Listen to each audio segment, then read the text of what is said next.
Hello, hello, everybody.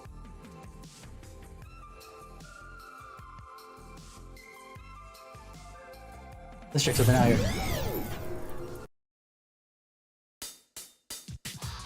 Oh, I'm in the wrong spot. There we go. What did it resize? Just to see the opening cutscene. And... Ooh. I think it didn't say my resizing stuff because I closed it and reopened it, but And I'm kind of glad I decided to go this route specifically for stream tonight, because it's still kind of Persona related, as we've kind of been hitting up. And it's been a while since I've done any kind of fighting games whatsoever. But here we are. So I'm excited just because we didn't really get too deep into Ultimax 2. I forget for what reason in particular. I know that we finished all of Arena, but we'll get to see. And this is why I keep praying someday now that they will do a Persona 5 fighting game as well, but it's been so long that, and I don't think the original took that long to come out, but they're also real busy, obviously, with their own stuff. I mean, they came out with Guilty Gear, because the developer for this game in specific was Arc System Works, so I never got to play with anybody like these two.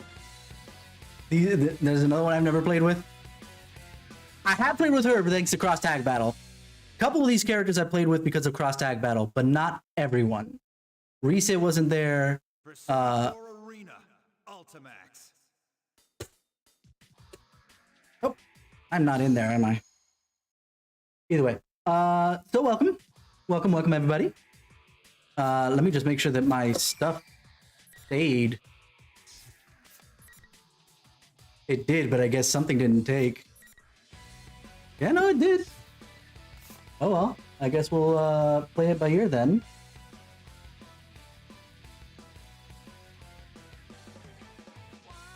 I'm gonna have to check everything. But I am super excited for this. So yeah, this is where we're gonna be. We're gonna be doing this stuff today. Like I said, I'm excited because it's still gonna give us some story, some nice little bits. But hopefully I will not be so engaged, or not engaged, but like sucked into it so hard, so as to not absolutely kill myself like I have been the couple with P5. But I know for a fact that once P6, maybe not P6, just because looking at the track record for Arc System Works, I shouldn't bother with P6 whenever it comes out and wait for P6 the Flash or whatever the hell they want to call it.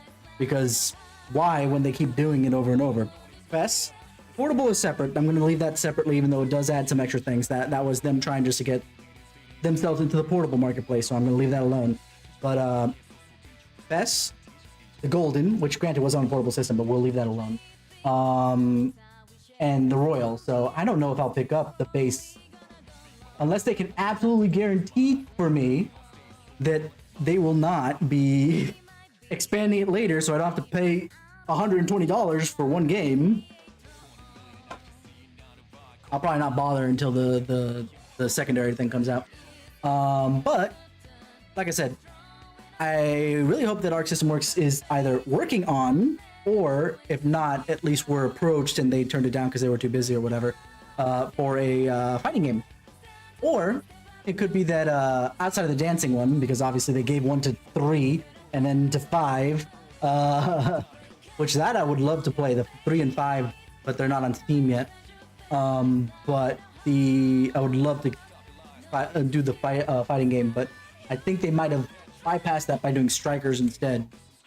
But whatever, we'll get to Strikers at some point, but for the moment, this is enough of a change of pace, because I've already played P4 before, and I played Arena, so I played Dancing All Night, so that means the only part of the P4 story that I'm not familiar with, outside of, you know, non-canon-y material, or questionably canon-y material, is Ultimax.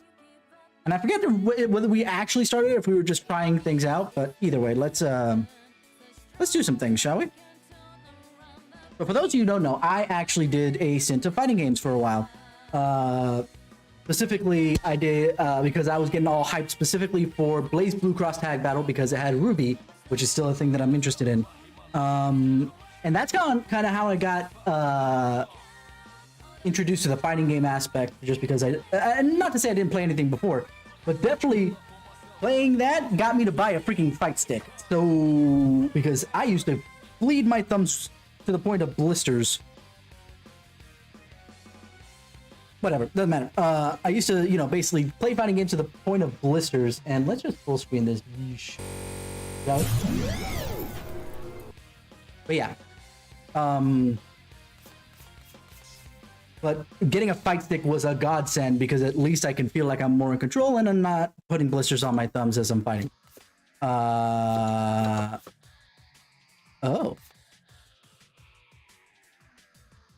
What is this explaining? I forgot how this goes. P4A story mode, what's this?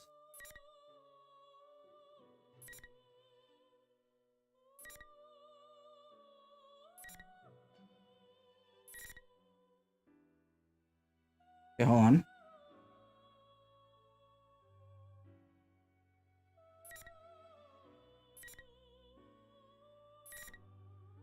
I think this is actually the proper story mode, if I remember correctly. And this is specifically so you can play Arena.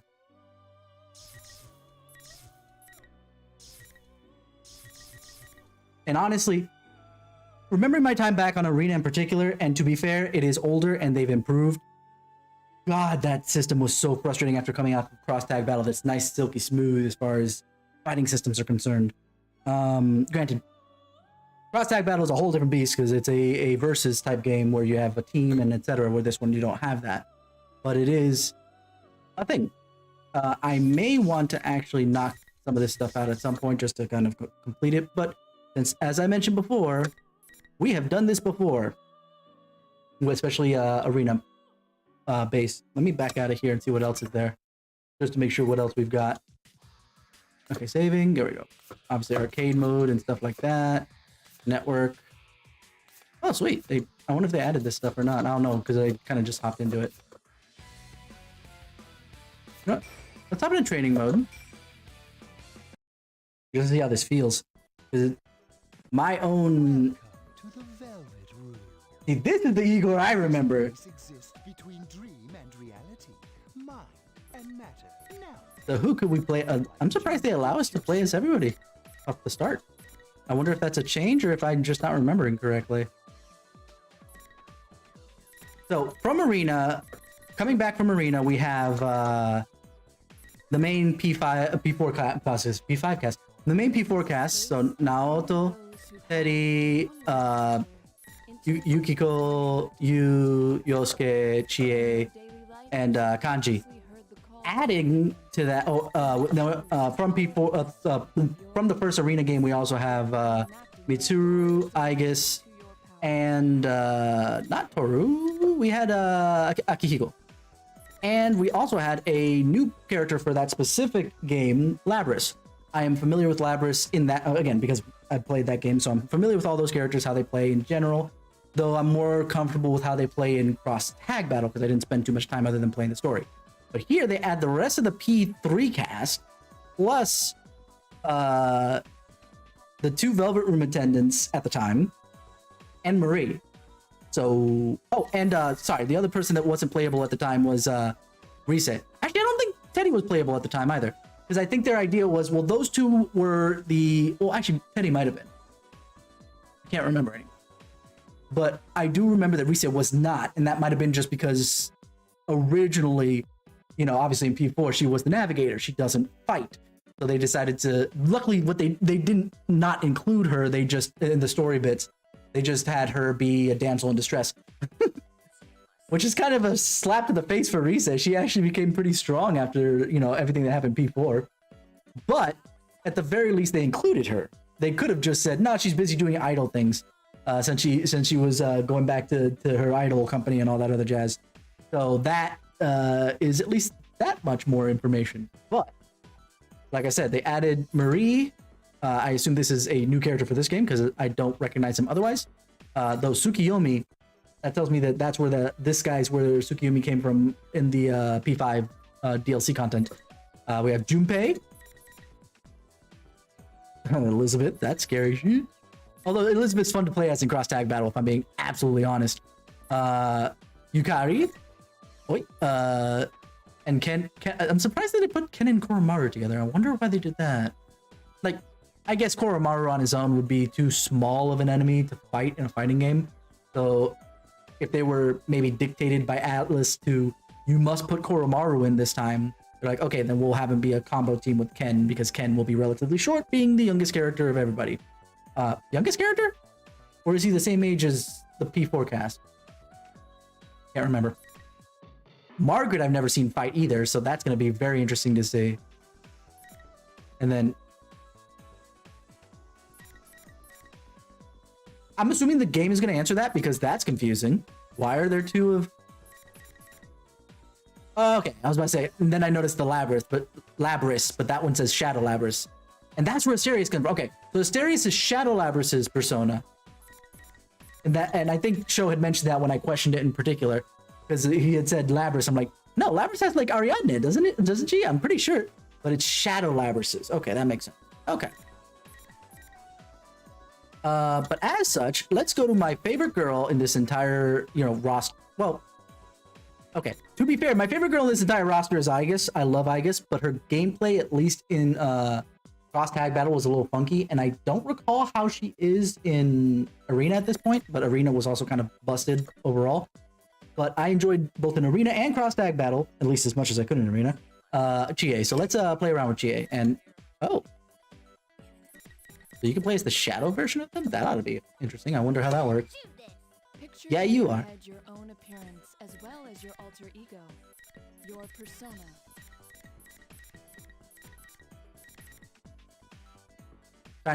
Trying to fake dynamic shadows. That's hilarious. Who's this reminding me of? I don't know. There are more references in the cross tag battle version of this, I think. Wow, look at all these colors, man.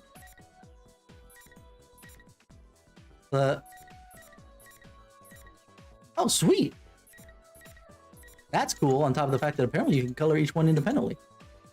I understand why they didn't do it for cross tag battle. There's a lot of shit going on in there, but I kind of wish it was in cross tag battle now that I see this. Let's not hit a person with glasses, shall we? Is there a way that I can hit random? Oh, there it is. R1. Steady. Okay. Oh god. Very well. I don't miss Teddy. I miss Teddy, but not as much. Like, I think I feel more for Morgana than I do Teddy. Like, of the mascot characters of each persona, I guess is best, because I'm not sure she would be considered the mascot character, but for sure Teddy is, and for sure Mona is, and Mona, for damn sure, is Okay, I'm gonna punch him in a second. I was just turning something out here. Alright.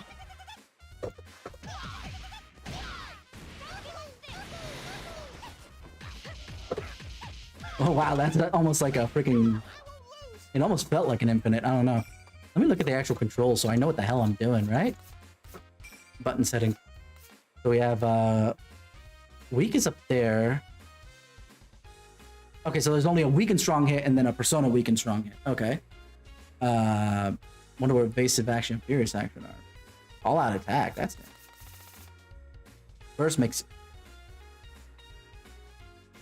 How am I supposed to do burst? And one more cancel? I have a stick.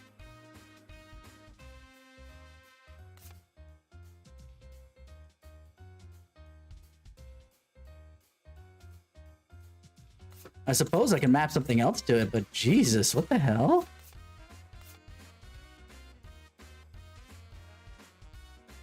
Why the hell would you map anything in a fighting game to the thick buttons? But to be fair, those are probably just shortcuts now I noticed, because you can do... Yeah, let's just show it off. There you go. And that's burst.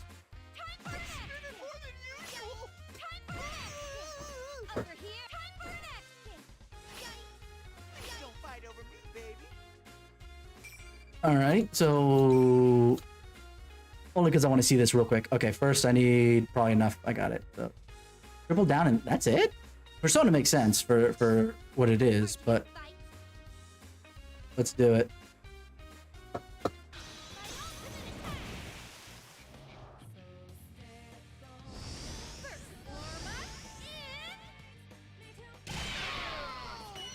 The same. I guess I shouldn't be surprised that it's the same as it is in Cross Tag.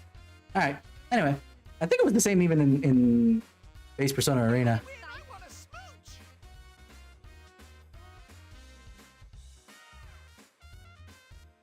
I'm gonna have to remember how to do this entirely. Let's just get to the story, because that's what I said I was gonna do, and at least it feels comfy. Though I probably would want to switch weak and strong buttons at some point during. We're not gonna do that now. No. Let's get some story, shall we? Hello? Thank you. In we go. Oh, there's an auto. So you will not require our assistance. Is that correct?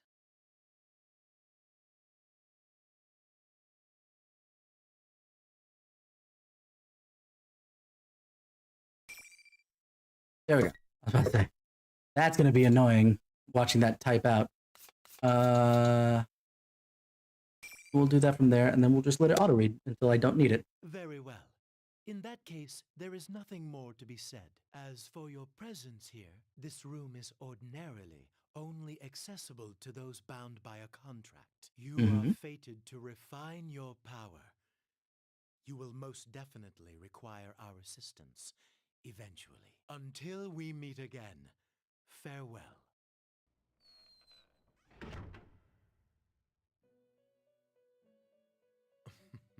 Most intriguing.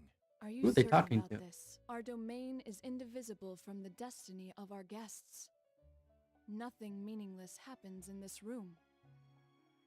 Are you questioning your master right now, Margaret? What the hell? Like, don't get me wrong, master-servant relationship, whatever, but this is it feels weird that she's questioning Igor's tactics here. It makes sense now in hindsight for P5 if, you know, Justine and Caroline never really challenged him before, you know, Endgame came, but it's not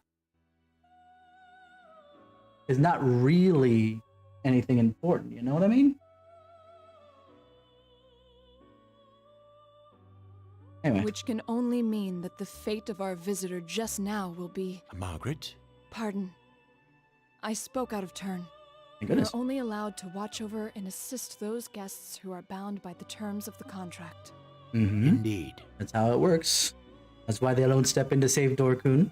Though Elizabeth, I think, went out on her own to try and figure something out, but I think we get more of that information in here, so I'm not going to speak too much more about it. So, the young man Yu Narukami is tied to our recent guest's fate. So they weren't talking to you there. I okay? wonder what Narukami. fate, Interesting. or rather, encounter will await him. Yu Narukami. Now that's a guest who never ceases to amaze. But apparently not enough that, you know, he didn't finish his friend's social links. I still don't buy that. I don't buy that at all. I don't care that now it's optional where before it wasn't. It's May 5th, the day after we saw Labris and the Shadow Opposite of off. So literally, there's one day between Arena and now. Anyway, we're in the corner of the chaotic, as usual, Junez Food I Court. had a hunch this was gonna happen. Well, your hunch isn't getting us anywhere. What are we supposed to do? There's not a single open seat. That's just how it goes at Junes during Golden Week. And on Children's Day at that. If it wasn't this busy, we'd be out of business by now. Today's Children's Day? Huh? I should have brought Nanako. That's what you're worried about? Yosuke! Nanako is best girl! I'm gonna flip you! Like, literally. Watching the kids run around, thinking back to Nanako's face when I told her I'd be going out. It looked like she wanted to say something. I feel bad that I didn't ask her about it. But given what we came to talk about, I couldn't take her with me. I wonder if she's watching TV alone now, like she usually does. Oh, yeah. Make yourself feel even more guilty about it, you. That's fine. Yo, Senpai! I got us some seats. Nice, Good Kanji. job, Kanji. That's pretty impressive, Kanji. Especially for you. Eddie, you don't get to say that. Ted, leave the especially for you part out next time. All right, break it up. No fighting, guys.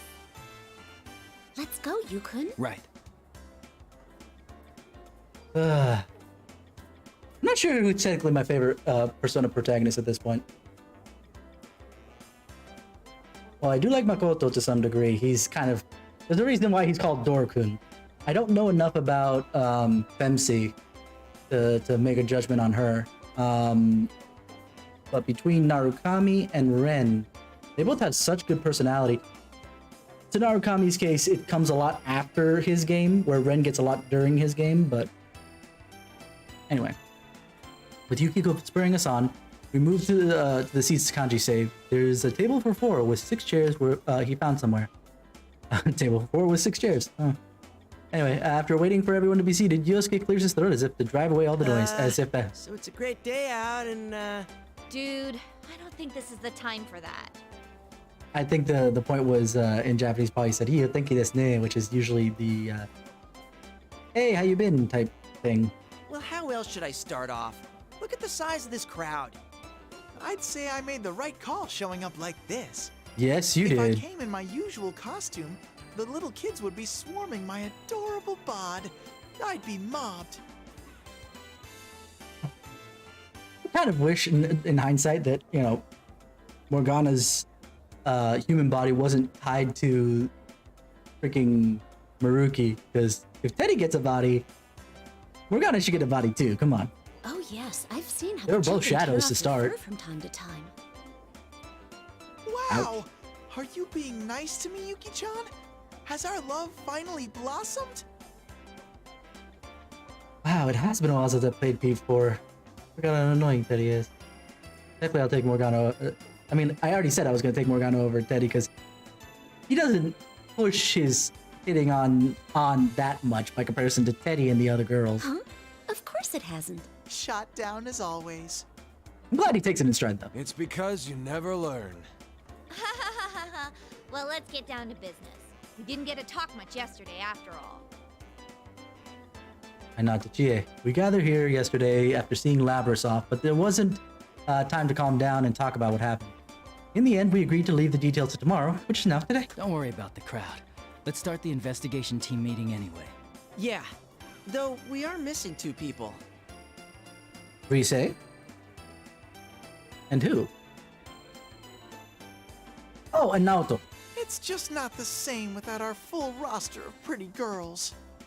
I mean, fair enough. Having only 2 when you could have 4, yeah, sure. Oh, not only Rise-chan, but Nao-chan couldn't be here either. But Nao-chan doesn't really exude an aura of beautiful girl, even though she is. She very much is. But she tries to keep that under wraps, at least all the way until, you know, P4D. Well, it's not like the other day, where we just lost contact with Rise. Mm-hmm. She seems really busy. She said she had work during the holidays, too. At least we got to talk to her yesterday. Somewhat, sure. Yeah, Nato-kun's job is keeping her busy too. I guess it's the same old for them.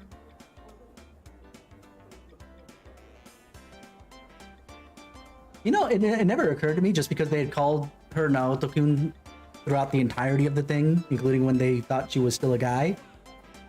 But why do they keep calling her Naoto-kun even after the fact? The only people that I usually hear calling women kun are when they're teachers. So it's a little weird, but maybe it's just habit at that point. Naoto-kun knew things about what happened that not even we did. Apparently she knew about Mitsuru-san and her friends from the start. More evidence that she is the best detective and that Akechi is absolute garbage. Thanks to her, though, we got some good information. Well then, let's get everyone up to speed on what happened using that info. Oh, it's almost like we don't have to play the other thing that you guys set up. Why did you even set that up again? Yosuke's right. So much has happened in these past few days that none of us has had a good grasp on it all. We need to sort through what we've learned again. What was it that started it all? Midnight Channel again, I guess. I thought I was dreaming for a good chunk of it, so it's not really hitting me. He was missing for most of Arena. The Midnight Channel, that TV world we helped to restore peace in. It ended up being used by someone else in the Labras incident. You're gonna call it the Labras incident? Really? You're gonna blame a girl who's not really in charge of what she's doing? But whatever.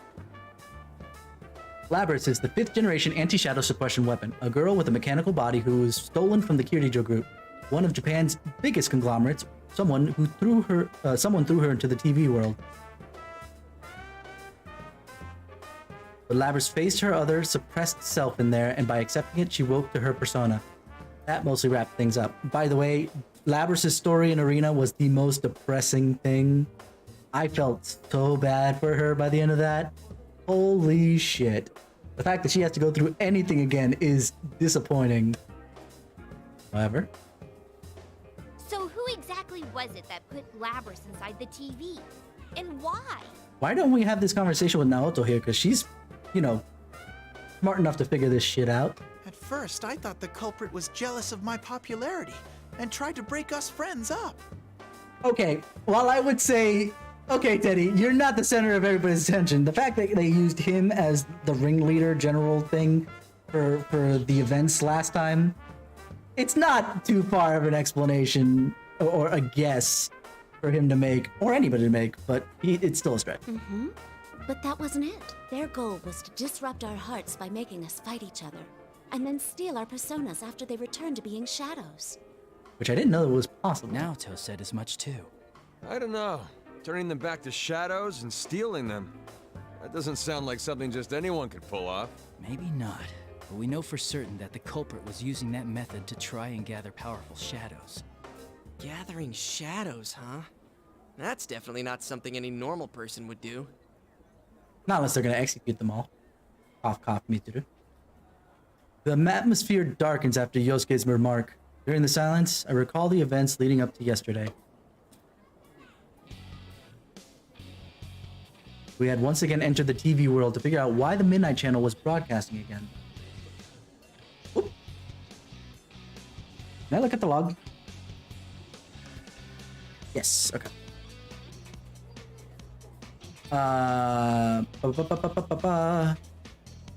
What we found there was a strange fighting tournament called the P1 Grand Prix. Grand Prix? You're a Grand Prix! Anyway, at the heart of it was Labrys. Having gone through severe trials as a weapon with the heart, she gave birth to her shadow, a suppressed version of herself, which twisted her dream of wanting to be a normal schoolgirl.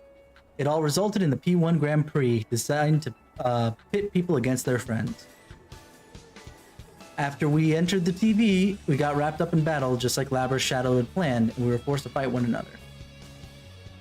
But we also met the members of a mysterious organization known as the Shadow Operative, the new name for C's, who were in the search of Labrys, and their leader, Mitsuru Kirijo, was the CEO of the Kirijo group. It was with their help that we conquered the tournament. They were using the power of personas before we were. It was reassuring in a way to meet people who deal with shadows day in and day out. But the case isn't over yet. We couldn't find out why the culprit put Labrys in the TV to begin with. We don't even know who did it.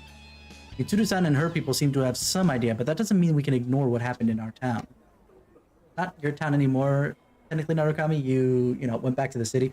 Which was the first thing that I noticed in P5, is that you come from the country, quotation marks, and moved to the city, whereas Narukami did the opposite, was in the city and moved to the country, though for completely different reasons, both of you. Anyway, we made the decision to investigate the case on our own, too. That reminds me. How are things inside the TV? The thought suddenly crosses my mind, so I asked Teddy. After we settled the first case, the TV world turned into a beautiful place, but it wasn't that way anymore during the P1 Grand Prix. I wonder what happened after we saved Labrys. Still the same. It should go back to normal eventually, but the P1 Grand Prix had such an effect that it's still noisy there. Oh, but, Teddy? Huh? But what? Quit mumbling and just spit it out. Of the two punks, I think I prefer Kanji to Ryuji, just because I like his style more. Like, if you're gonna fake being a freaking Yankee, you might as well be, like Kanji is. Jesus. It's hard to say for sure, but I sense these weird presences. They feel kind of like shadows, but not really. Weird presences? You mean there's something strange in there? I don't really know. What could it be? The culprit, maybe? Maybe, but maybe not. We all look at each other after hearing Teddy's evasive answer.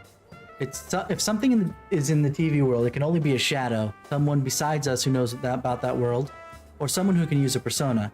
Not necessarily. Other people have been thrown in after all, but you know, whatever. Huh? How would that make sense? The culprit wasn't a persona user, right? He did say that he used Labrys because he couldn't enter the TV world himself. Ah. That's right. The only people who can enter the TV world are persona users. That's fair. Because that's what had happened. Somebody threw somebody else in the original P4, and that someone who threw people in was a persona user. Although, hold on. Wouldn't that mean that that one dude was also a persona user? I don't know. Either way. For a normal person to get in, they would have to enter alongside a persona user. If someone who doesn't have a persona falls in for whatever reason, they're in serious danger. Either the shadows are already dwelling there, or their own shadow might end up killing them. So, wouldn't that mean this weird thing Ted's talking about can't be our bad guy? Or maybe the culprit can shove people into a TV even though he's not a persona user. Like, this is why I like Kanji more than Ryuji. Here's another reason. He's not that dumb. He is dumb, but he's not that dumb. I understand Kanji's doubts, but unfortunately, we don't have enough information right now to say either way. There's one more thing that bothers me. What is it? It's something Naoto said. Tell everyone what Naoto left me with yesterday. She said that when Mitsuru-san's plane was hijacked as a diversion from Labrys' kidnapping, the hijackers had no memory of their actions. They might have been brainwashed or hypnotized, but either way, it couldn't have been done by a normal person. There's so much we don't know. I wonder if they took this as good inspiration for P5 with the change of heart stuff. That's interesting. But no matter what the culprit was trying to do, if he was after us in the TV world, I doubt this case will wrap itself up. I agree. Oh, then does that mean... Too bad for Mitsuru-san, but we're gonna ignore her request not to get involved. It sounds like a very bad idea, but you wanna know what? It makes this game happen, so I'm all for it. When Mitsuru-san and her people left, they told us not to get involved with any further in this case. We knew why they said that, of course. They were worried for our safety. Still. Ah, so the investigation team's back in business. Yep. Feel a little bad doing this to Mitsuru-san, but we can't just leave this be. We can fight too. And heck, this is our town, so it's practically our duty to do this. I'm in too. After all, I am Labby-chan's knight. Plus, I can't sit on the sidelines after seeing what this culprit did to my world. It had gotten so peaceful thanks to you guys. I knew they felt this way, but I nod firmly after seeing everyone still in agreement. So it's decided. We have to return the favor of getting stuck with those strange epithets, too. Oh, right. I was like, epithets? What are they talking about? Oh, right. All of them were hilarious. I love it. Everyone looks away briefly after hearing this. Those nonsense nicknames that got broadcast during the P1 Grand Prix made no small stir in our daily lives. Though personally... About that makes me so mad. What was that carnivore whose discarded womanhood stuff all about? Yeah, I'm kind of pissed about that too. Like, I get, by the way, carnivore specifically in Japan and Japanese is meant to be like, somewhat, especially for a woman, you know, meat eater. You get me? So there's that, but discarded woman, yeah, it's like, come on. Come I can on. swear people cross the street now when they see me. Really? I was actually pretty impressed. Narukami. Huh? Is that how you think of me, Yukun? Yeah, I'm about to punch him. No, that's not what I meant. That reminds me. You seem to like that Sister Complex Kingpin of Steel nickname. Siskong. That's right. Did he? Sensei, have you awakened to a new name? Should I call you Kingpin from now on? I wonder if it's just my imagination that what Yosuke said just now hurt worse than the nickname. All I meant was that those nicknames weren't that bad. Still, I admit I was honestly impressed at how precise those taunts were. in striking each of our hang-up. This sure has turned out to be some Golden Week. And after you took the time to come see us, too. No kidding. Shit got stirred up the day you came back, like someone planned it that way. Everyone nods at Kanji's words. Everyone, except Yosuke. Unlike the others, he just shoots me a slightly bleak glance, knowing I know what it means, but I'll let him say it. That actually does still bother me a bit. What do you mean? Oh, I guess the timing? It's like whoever did this was waiting for you to come back. I agree with him. The incident with Labris happened right when I returned to Inaba for Golden Week. It was timed as if whoever set up this up was just waiting for me to get back into town. Well, I guess there's no need to think about that now. Oh yeah, where's Marie-chan? She's elusive as always. It looked like she was buying something at Sozai Daigaku the other day. What? Nobody told Emi-chan that Sensei was visiting? Well, it is Marie-chan we're talking about. I'm sure she's noticed that Yukun's back. Marie. He was another one involved in the first case we solved in here in Inaba. We helped her regain her lost memories, and now she protects this town as a minor goddess who supports the town people here. Huh? Then, why hasn't she shown up? I mean, if she knew that Senpai's back, you'd think she'd be the first to show. More evidence that the the canon romance is with Marie.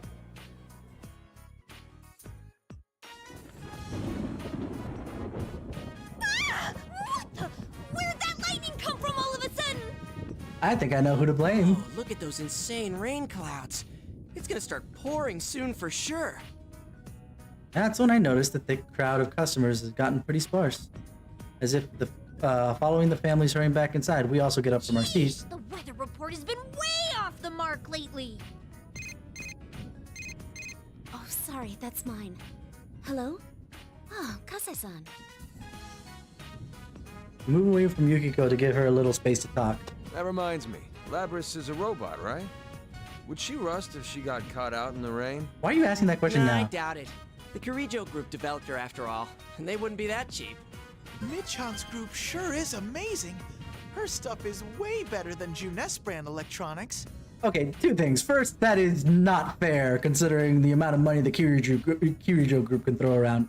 And two, you don't get to call her Michan, frickin' Teddy. Shut up! And don't go dissing your own employer. As Yosuke and Teddy snipe at each other, she gazes up to the cloudy sky when she notices me looking at her. She shakes her head, telling me not to worry. Labris is with Mitsuru-san and her friends, right? I wonder how she's doing. I forgot how long this takes. Anyway, after the pre-run Grand Prix, Labris joined Mitsuru-san's shadow operatives, since she has a persona now. Even as we speak, she and her compatriots are probably chasing down the culprit who threw her Don't into the worry, TV. I'm sure she's doing fine. If all goes well, we'll see her again in no time. Yeah, since we made our decision to stick our noses into this case, that means we're after the same thing Labris and shadow operatives are. It seems possible we might need to meet up with Labris again somewhere soon. And again, we're doing this without Mitsuru-san's permission, so I can't say I'm eager to run into. Yeah, you're right. Man, I should stop being such a worrywart. Hey, looks like Yukiko-senpai's off the phone. Oh, welcome back, Yukiko. What was the call about? It was the inn. It seems a group of our guests is still out. We didn't have any umbrellas ready for them, so I think a lot of them will come back drenched. Sorry, I have to go back for a bit. Oh, right. I forgot this is a busy time for the Amagi Inn, too. How did these people forget this thing, considering how small the town is, right? Actually, shouldn't we be heading home ourselves? Ugh, if this keeps up, I bet it'll keep raining into the night. Raining, huh? That thing's not gonna come on again, is it? Everyone turns around at Yosuke's words. He says that thing, but we all know what he means. He's talking about the Midnight Channel, which came on at midnight on a rainy day. The weather was just like this during the incident with Labris, too. As if to break the silence, we hear another roll of thunder, closer than the one a moment ago. In any case, let's meet up again tomorrow to check up on the TV world. Okay, I'll see you all here tomorrow. And I'll make sure to let Risei-chan know, too. I'll call up Naoto-kun, though I don't know yet if she'll be able to make it. Cool deal. Well, see you guys tomorrow. And I miss some of this stuff. I hastily ended the investigation before it started raining, as I see Yosuke starting to leave after everyone else asked him about the issue What he do you raised think, earlier. Yosuke, about the timing of all of this? Oh, that. I don't know, I might be overthinking this, but if the culprit happens to know you, would that give some hint of who it might be? It was an understandable question. I can't help but look at it, look askance at him. Askance? Askance. I had to move my keyboard for my right tablet, so give me a moment.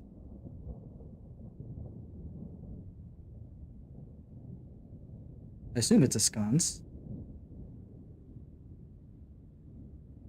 Askance, okay. With an attitude or look of suspicion or disapproval. If the culprit had investigated me, of course he'd know something about me, but not my plan to stay in Enabuff during Golden Week. It'd have to be a person who knows me, plus knew that I was coming here during the break. Is there anyone I know who'd know all that? Is it possible that it could be Adachi? Why is Adachi here? Adachi-san? This time I'm caught completely off guard, and all I can do is duly repeat the question. Toru Adachi, the man who... Wait. What was the catchy... Because I made this observation that it's Adachi Akechi. So, A blank moji chi to be a villain every single time, or at least an antagonist of some variety.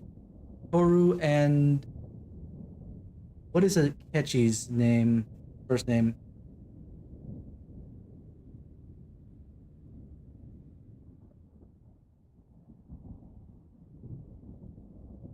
Goro. Goro, nah. Too much of a stretch on that case. Anyway, it would have been funny if that became a thing. Anyway, the man who was arrested in the Midnight Channel murders. He should be in the police custody now. Which is ironic since he used to work for my uncle as a police detective at Inaba Station. I'll be right back, guys. I need to hit the rescue.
Okay.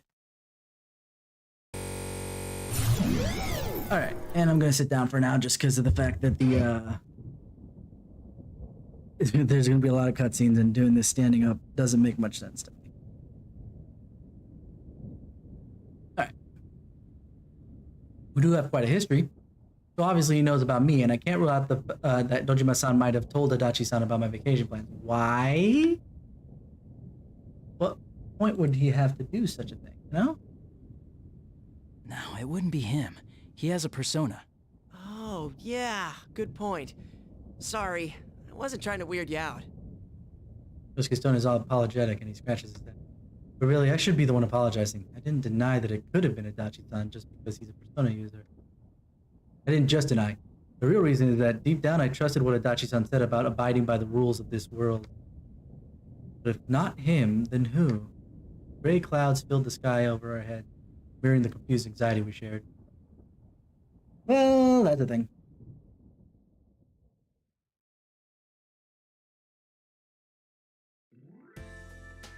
And then Dad came on parent visiting day, so I made sure to raise my hand to answer all the teacher's questions. God, Nanako-san is too cute. Hanako, you told that story 3 times already. Chill, Dojima. I'm interested now. Shut up. No, I didn't. Nanako had just been talking nonstop throughout dinner, sulks at Dojima-san pointing that out. Whether or not she'll admit it, though, I've definitely heard that story several times. Doesn't matter, I'd listen to it more. Either parent visiting day made her that happy, or she was looking for any excuse to prolong our conversation. Well, whichever it is, Nanako seems happy, so I don't mind so much. Oh, and guess what? I saw a really long car yesterday. Yeah, that probably would be Mitsuru's. A really long car. That rings a bell. You must be talking about that extravagant black limousine that Mitsuru-san and her shadow operatives who drove in on. You mean the limo that was driving around town? Yeah, I heard about that. A big stretch limo in a sleepy little town like ours. Huh. I'll tell you one thing. They won't be from around here. Dojima-san shoots me a glance while responding to Nanako's comment. He's a detective through and through. I think he's noticed something's up. And sure enough, after Dojima-san sends Nanako to the sink with the empty dishes, he gets right down to business. So, what are you up to this time? Why you gotta blame me for everything, man? I really should finish Dojima's freaking social link. We'll probably go back to P4 if only just to get, you know, everybody's social link that's cool and important. There's no hiding anything from that piercing gaze. He has to know we came in contact with Mitsuru-san's people. They were so dignified seeming that I had hoped even their outrageously long limo wouldn't stand out here. But I find myself actually relieved to be mistaken. The day you were due back, a detective from the Metropolitan Police Department suddenly rang me up to ask about the details of that case. Not only that, but I saw that Shirogane kid at the station several times these past couple of days. Was this all just a coincidence? That's... Can't answer, huh? Well, that's fine. Dojima-san gives a deep sigh and closes his eyes. That's odd. Normally he'd grill me for more information and yell at me while doing it. Look, I trust you, but this is different. Don't stick your head into the lion's den. You do understand that I'm a detective and pretty much your guardian while you're here, right? Yeah, but you're not being my guardian for a whole year, so it's only for a week. His strict yet honest gaze asked me to promise that much, and in return for not probing me further. I say yes, but in my mind I'm apologizing at the same time. We're heading into dangerous waters, but it's the same situation as when I lived here. We have to be the one to do Once this. you understand that, then do whatever you want. Can't help but smile at seeing Dojima-san look away and sigh. I'm sure he has a million questions about everything I'm doing, but he's not asking them. Because he trusts me. Hey, you're picking on Big Bro again, Dad. Oh, no, not at all. We were just talking. Really, Big Bro? Yeah, there's nothing to worry about. I'll always be on your side, okay? God, she's so adorable. Why is she so cute? When I answer her with a smile, Nanako looks up to me with a worried expression, but her reply is earnest. Out of the corner of my eye, I can see Dojima-san looking uncomfortable, and I can't help but laugh again.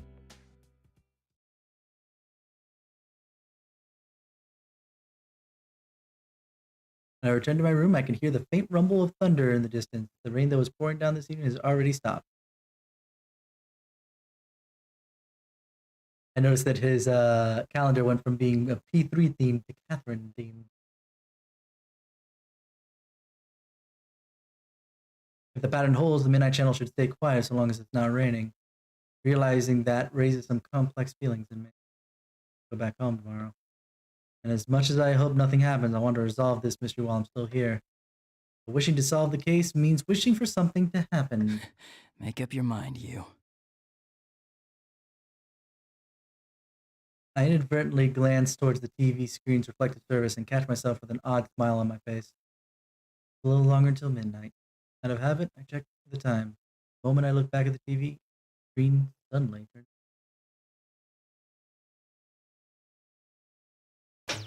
The strong win, while the weak disappear. Tonight, we will witness the hottest battles So they're in breaking the all rules. history.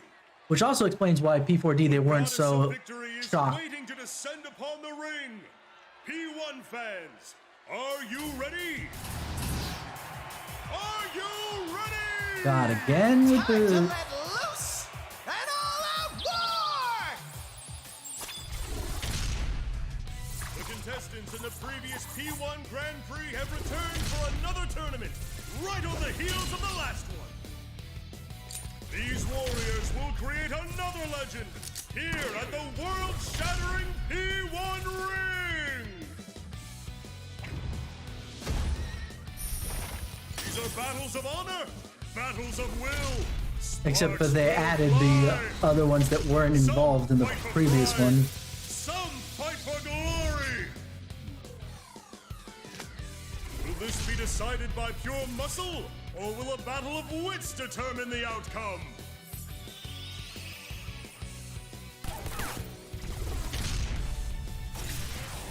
I guess. Things are heating up! Come on, Teddy. Tonight, who will win the title of champion? Who will be crowned with the winner's ring? Labris. Whose tale of glory will Narukami resound Yu. for generations? All that remains are the dreams of the warriors. As the Grand Prix plunges into its final chapter, the P1 climax is Barely getting started! No one questions how the, you know.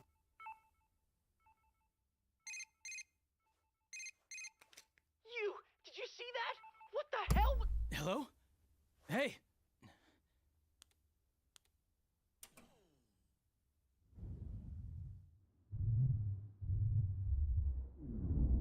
Well, apparently this is affecting the real world. That's always scary. Huh? What's going on here? Junpei, what are you doing here? What in the world? The town! A red fog?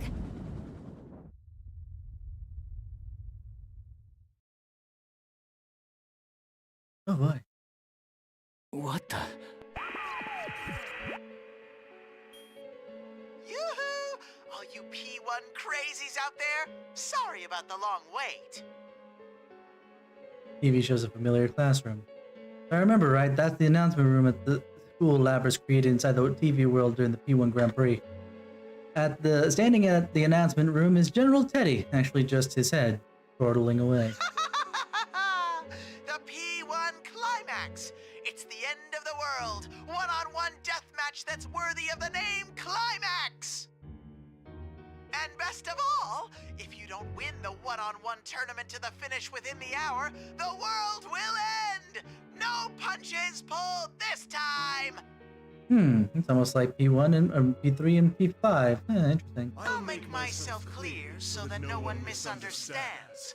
This will not be taking place within the TV world. It will, in fact, take place in the reality which you occupy. Enjoy it while you can. Alrighty then. Time to show off how that special stage is going.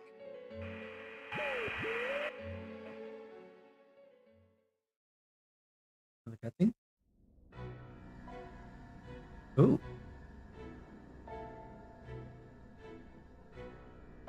I guess.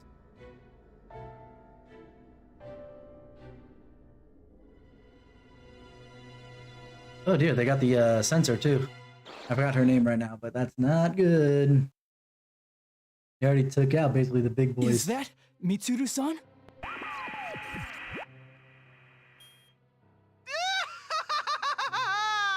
What will be the fate of our captured queen and her loyal minions?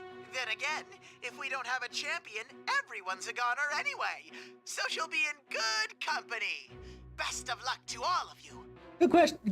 That brings up a very good question. If that's the case, why the hell,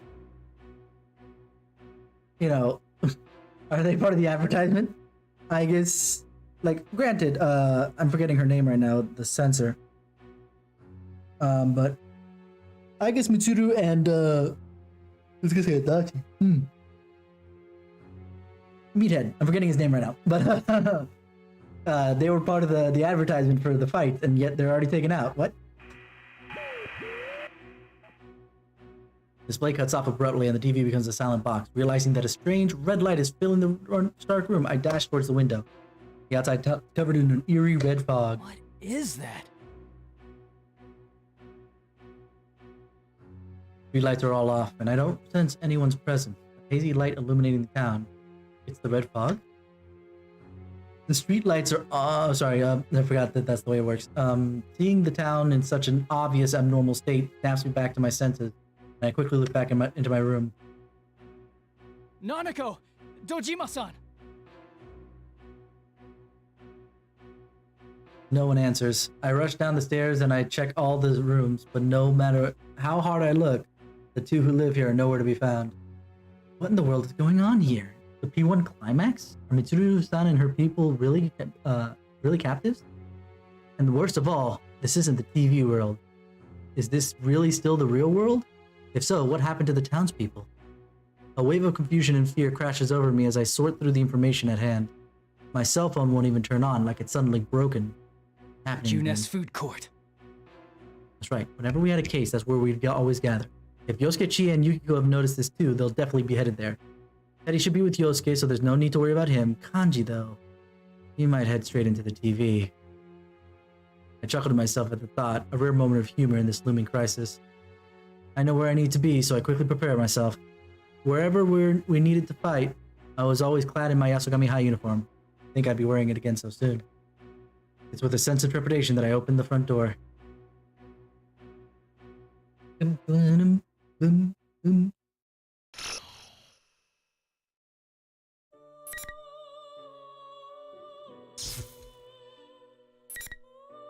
Oh, cool.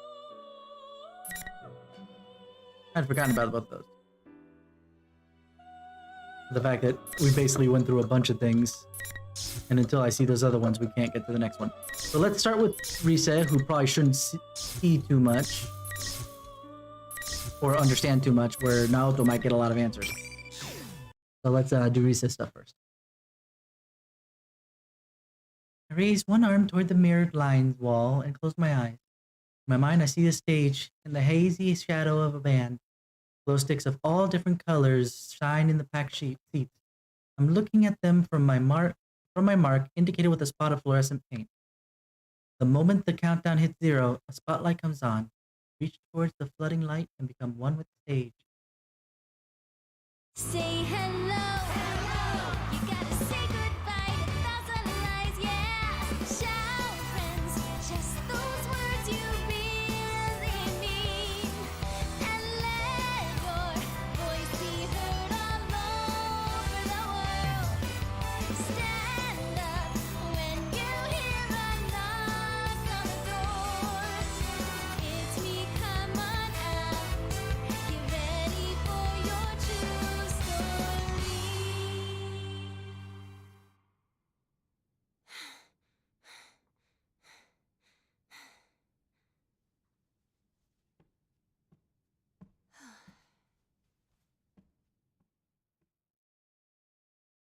That was weird.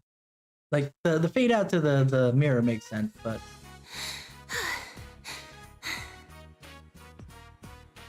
As I calm my breathing, I look towards the clock to check how long the performance took me and see where its two hands are pointing, jolting me back to reality in a hurry. Crap! I didn't take my bike today. I wonder if I can make the last train.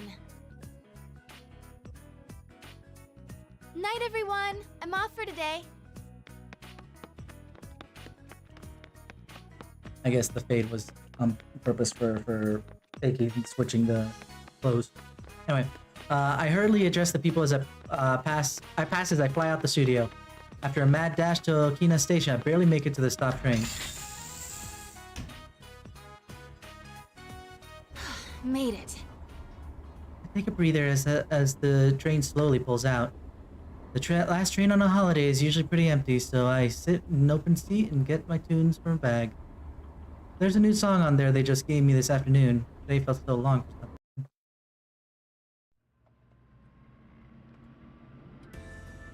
Flashback? It's gotten a lot later than we expected. Are you still okay on time?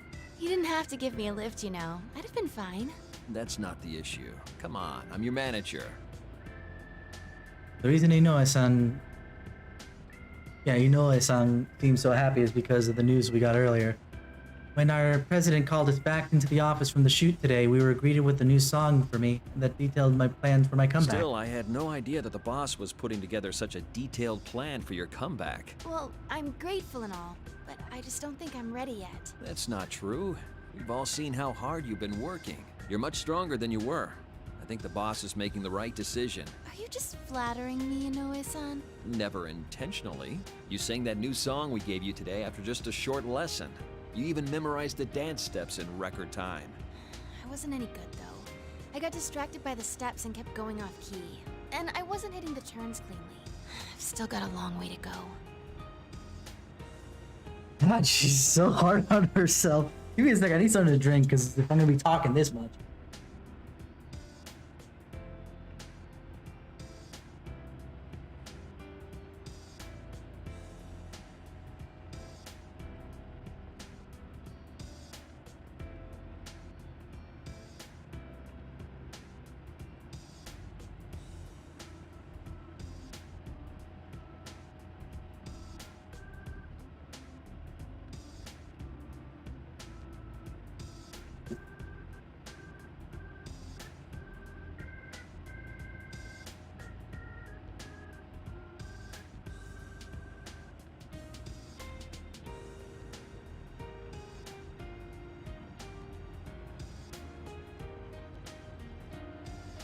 Yuri dear.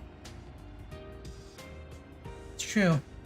As far as the discussion of my comeback goes, if Inoue-san had come up with an excuse for why he couldn't get in contact with me until yesterday, the plans could have been sunk. Rise-chan, did something happen? Huh? I know that there's a part of your life you won't let me into, and that's okay. An idol doesn't need to tell her manager everything. But there's a difference between keeping things private and isolating yourself. In this case, it's keeping things private. Remember, she was kidnapped yesterday. You asked if you could get some days off during the long holiday, right? And you didn't seem too keen on today's session either. Did you have some other engagement in mind? No, you're just cutting me too much slack. Thanks, though. It's nothing to do with work. There was something that made me realize how powerless I am. Many people are supporting me for my comeback too, but no matter how much I throw myself into rehearsals, all I can think about is how I was nothing but a burden in the incident. Rise-chan? I'm okay. Were you worried I'd quit again? I'm still set on getting back into showbiz, once I shake off the rust from my hiatus.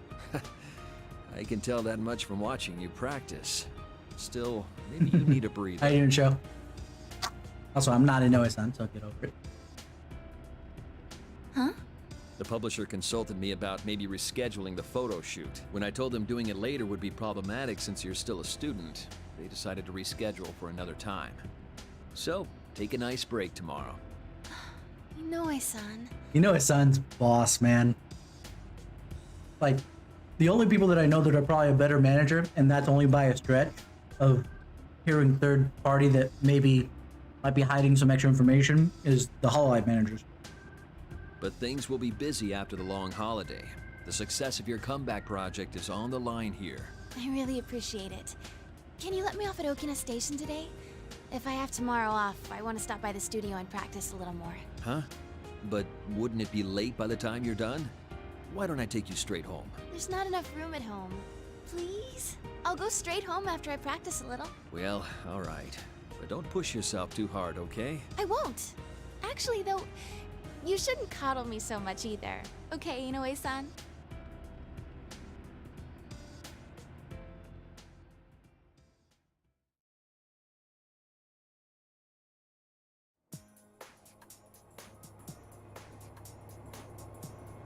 Through the train window, I can see the countryside with only a few lights here and there. The train was empty to begin with, and it only gets emptier as we approach the final stop. A long holiday, huh? Holiday was supposed to cap off with just work and rehearsal. Even when I heard Yu Senpai was coming back, I was the one who decided not to change my plans. When I told the others that they said stuff like, "Oh, well, work's work, and hang in there." Kanji was the only one who acted like a kid, saying, "What's more important to you, your work or your senpai?" That reminds me. Naoto-kun had to work during the holidays too. I bet Naoto-kun wouldn't get all indecisive about these things. When I sigh and take out my cell, I notice I have an email. Oh, it's from Yukiko-senpai. The summary of what the investigation team talked about today, and the time we were meeting tomorrow. Junes at 6 a.m.? That's early. I bet some of those guys are gonna be late for sure.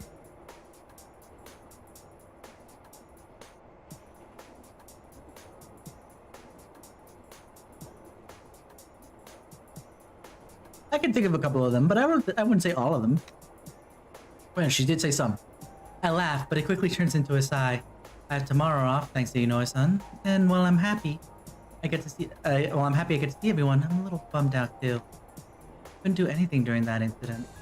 I don't remember anything else about that day after I finished shopping for dinner at Junez. When I came to, I was already on the announcement in the I was already in the announcement room in the TV world, under the surveillance of General Teddy. In the end, it turned out that General Teddy was Labrys' shadow taking on Teddy's form, and the shadow was holding this event called the P1 Grand Prix and forcing my senpai to fight each other in it. Since I was captured, they used my voice and likeness to goad everyone into hurting each other. Thought I sounded cool saying I had work, but I got kidnapped, imprisoned, and watched them use my face and voice to confuse everyone. At this rate, I can barely face Senpai and the others. You senpai will be going back tomorrow. And think about Fuka-san, who had such tremendous powers that she could... Fuka was the censor. Now I remember her name. Gosh dang it, it took forever. It's been so long since I played B3. That she could help Mitsuru-san's group by describing what was going on in the TV world, even from outside. I wish I could be that useful. The next stop is Yaso Inaba. Yaso Inaba.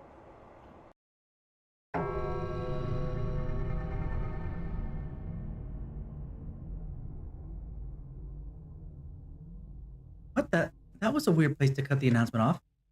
All of a sudden, all the lights in the train turn off, and the train that had already become slowed down to its last stop grinds to a halt. Oh no! A blackout? I look out the window to check. A huge red moon dominates the sky. And in the direction the train was heading, there looks to be a giant red cocoon. That fog? What is that? Inaba's that way. I turn around. There's no one in the train. They all disappeared. The train car was pretty empty, but I'm positive I wasn't the only passenger before. Wait, what's going on? Oh, right, my cell. Yeah, I might be able to find something out if I contact someone. I look at the phone that I'm still holding after checking my email, but it seems to have turned off by itself. Since the screen remains black, no matter how many times I press the power button, it won't turn on. Broken? Of all the times. Guys, you senpai. Apart from the confusion, a sensation I know all too well starts to rise in me. I can't believe it, but there's no mistake. This feeling... it can't be. It's like I'm inside the TV. I'm moving before I can think twice. I yank open the door using the emergency lever and jump out into the tracks. I begin running towards the Yasuinaba train station. Now's not the time to stay and cower here. Sorry. Yes. I forgot how many cutscenes there freaking are in this thing.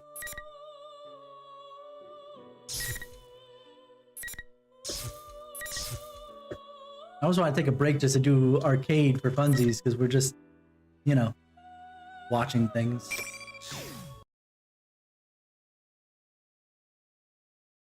Actually, you want to know what? Since we're just watching things, we could do this. We'll do this in the meanwhile, and then we'll go to the main thing when we get there. Anyway, clock ticking echoes through the room, and I look up from the file I hold. It seems I yearned for some mental stimulation to distract me from the sheer volume of information I'm attempting to process. But when I look up, all that's before me are tall stacks of files I brought in from the reference room. Even when I cooperated with the investigation as a detective, I'd only been in this room a few times. They must have ushered me into the drawing room on the highest floor of Inaba Station today in order to send a message. Don't draw attention to yourself. I lower my hat to rest my eyes and spend some time thinking back on the conversation I had a short while ago. I see. In other words, nothing suspicious is apparent in the current Kirijo group. Correct. There are no factors that would necessitate deterring Mitsuru Kirijo or the shadow operatives which she leads. The man holding my report falls silent, pondering something. His reaction shows that he most likely foresaw what sort of report I'd handed. The well-dressed man before me belongs to the National Police Agency, Security Bureau, Security Planning Division, or in brief form, the Public Safety Force. But the fighting is so much better than in PU1, though. I'll tell you that much. The actual fighting game mechanics. Like, it feels a lot smoother whenever I get to the fighting bits. It was he who requested the undercover investigation to Mitsuru-san's shadow operative. Mitsuru Kirijo seemed to have some idea who stole her cargo, yes? She did indeed. To begin with, the culprit knew the contents of the cargo, which even Miss Kirijo herself did not fully understand. It follows that the culprit in this case was someone with intimate knowledge of the Kirijo group's dark secrets. How Mitsuru Kirijo deals with this culprit will surely shed more light upon her true motives. Half of that is true, half of that is sophistry. I need to discover the trump card that the public safety is hiding. For most likely, that trump card will lead us to the culprit of this case, the one who stole Labris and threw her into the TV world. After a moment of silence, the man places a stack of thick folders before me. If he had prepared this in advance, that means he was weighing his options. He knows of my intention, yet he must have made the decision that what they stand to gain is worth the risk. Report to us again when you find out more. With that, the man leaves the room. Seems my gamble paid off. Whether I find out more or not, it's certain that something will happen. Labris' kidnapper hasn't been caught, and the case is ongoing. Even now, there may be developments somewhere. My friends on the investigation team must be having a strategy meeting at the food court around now.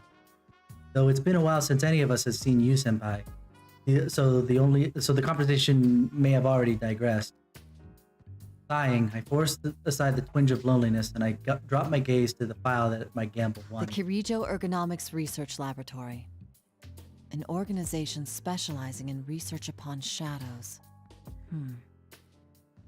What I demanded of the public safety was an investigative document on the Kirijo Group Research Institute, no longer exists. Founder of that institute was Mitsuru-san's grandfather, Koetsuri Kirijo. The contents of that report were filed with matters that were hard to believe.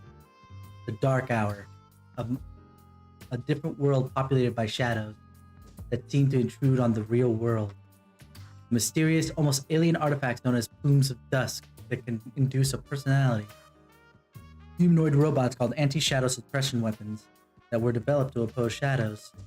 Artificial persona users who gained their abilities with special drugs. Had I not seen Aiga-san and Labris with my own two eyes, the supernatural contents of this file would seem ludicrously implausible. A flood of shadows and the manifestation And of what about the personas. TV stuff, dude? There are many similarities to what we experienced. The chief difference is that their catastrophe was artificially induced in the name of research. I still feel like everything since P4 has been since P3 has been induced by that incident. He claims that it's not, that P4 is not artificially induced, the Midnight Channel stuff, but I feel like it could not have happened without the accidental artificial induction that Mitsuru's grandfather did. Because again, after the rebuild from P2 that I'm aware happened, the soft reboot the entire series, it probably would have locked everything away long term were it not for Mitsuru's grandfather poking his head where he shouldn't. But you know, whatever. I have no evidence to claim that that's absolutely true, but it's just a pet theory I have. I sense an unwavering commitment to duty from Mitsuru-san and her team. Though they, like us, are persona users, the horrors in this file must be why I detected a very different type of resolve from them. It's also the fact they had to shoot themselves every single time they wanted to summon their persona. Well, you guys just kind of crushed a card one way, shape, or form. Or destroyed a card in one way, shape, or form. So, you know, there's that too.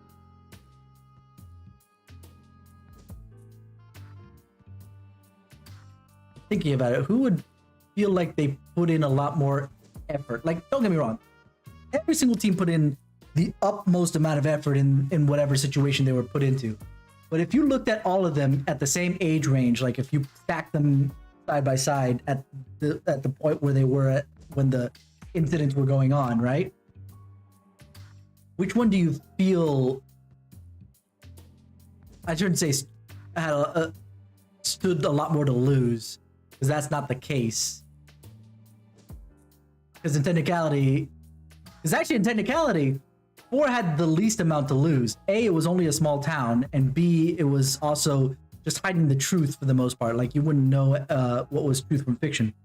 Whereas 3 was literally the death of the entire world, and 4 was, you know, the subjugation of the entire world. So in technicality, 4 had the least amount to lose. However, which one would be the most hardcore about it? I don't know. I feel like 3 would be still, just because death versus subjugation, you know? Why do you say 4 in particular, Sho? Just out of curiosity. Not disagreeing with you, because technically you could look at each one of these teams and be like, yeah, no, they gave up a lot for this shit. You know, whether they were dragged into it or they went into it. In either case. I hesitate to look into such matters without their consent, but I doubt they would volunteer much. From what I can deduce, based on this, the culprit is in Labrys's case is without a doubt related to Kirijo. And ergo research. Clue leads to the truth has to be here. And if, by chance, something were to happen to Mitsuru-san and her people, we would need to know more about our common enemy. Shuji Akutsuki. Oh, right, him. Took the position of chairman at Gekkokan High after Ergo Research was disbanded. Mitsuru-san went there. You guys went to go visit there. Did you forget about that? Was that only a P4G thing, by the way, or was that also P4? Them going to Gekkokan High for their school trip, basically.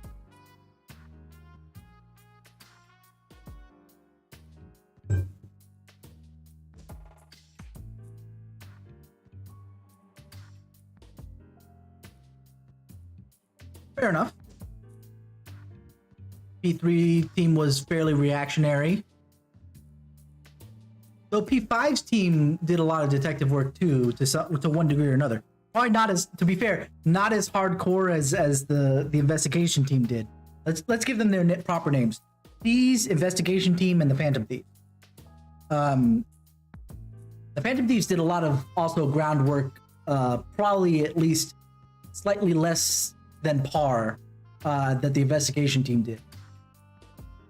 But 3 was highly reactionary. They discovered things just by doing stuff. Like, if anything was hardcore, was the fact that they felt like they were going to die at any moment, considering how bad things were and how unnatural things were. Whereas 4, like, here's the one thing that I will say that I think 4 is less hardcore in one way, shape, or form, is that everything that happened was inside the TV world. It took until like the end of it before things started spilling out. Whereas 5, I guess, was similar, though it wasn't the TV world, but it still was within the nav. And it ended up spilling out just the same as 4. But 3, that shit was happening in the real world as much as possible. Granted, it was in the dark hour, but it was still affecting the real world really hard. 5 had I will say this, 5 and 3 at least had that 4 doesn't have, right? Granted, there were still murders, and this is probably what is the major difference, right? 5 and 3 take place in major metropolitan areas. 3, I'm not sure if it's actually Tokyo or not. 5 is definitely Tokyo. 3, I think, might be just a offshoot of Tokyo-ish. But 4 is out in the country. So the major scale that 3 and 5 come into play comes with population. Since the population density is so much smaller in Inaba compared to Tokyo and Gekkokan. I think Gekkokan is the name of the school, not the city, but whatever. It's I think again it's a matter of scale. So I was gonna say, well, nothing like that happened here, but by the same token, if it did happen at similar scale here, half the town would be either dying or insane. So Iwatodai, thank you. Is Iwatodai an actual place?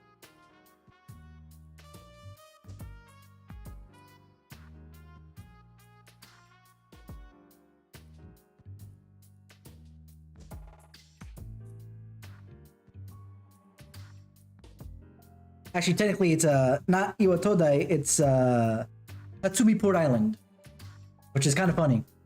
We went from Tatsumi Port Island to having a Tatsumi in our group. And considering that I'm getting a return, the Persona 3, when I look up Iwatodai, the closest thing I see is Iwatashi.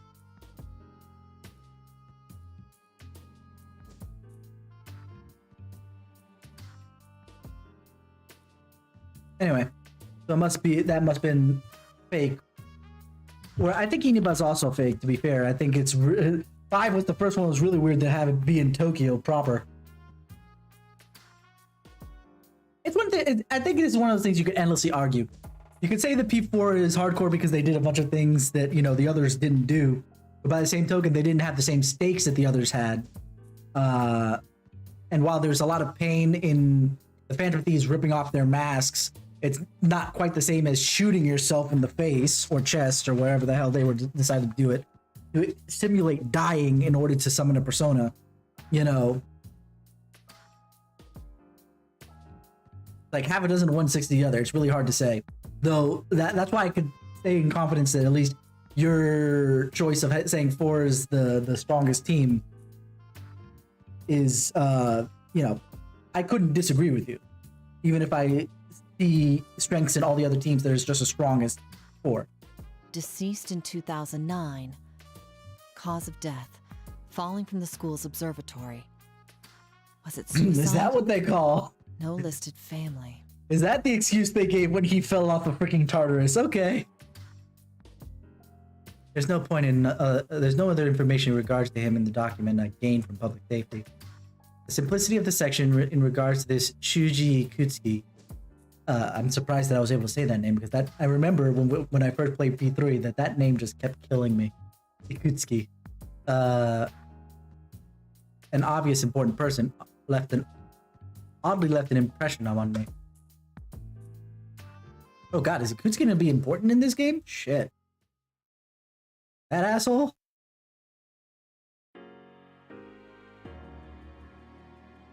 P3 music?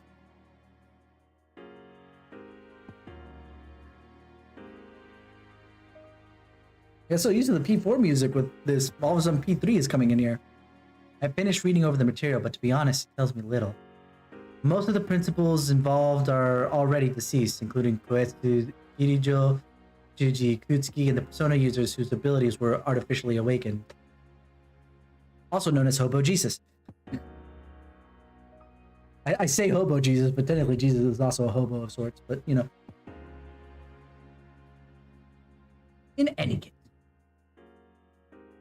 I do learn something. The culprit's objective in Labrys's case had similarities to the purpose of ergo research.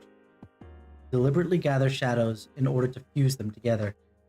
If that was the objective, wouldn't the TV world have been an ideal place for a test run? It may be best if I check inside of the TV world once more.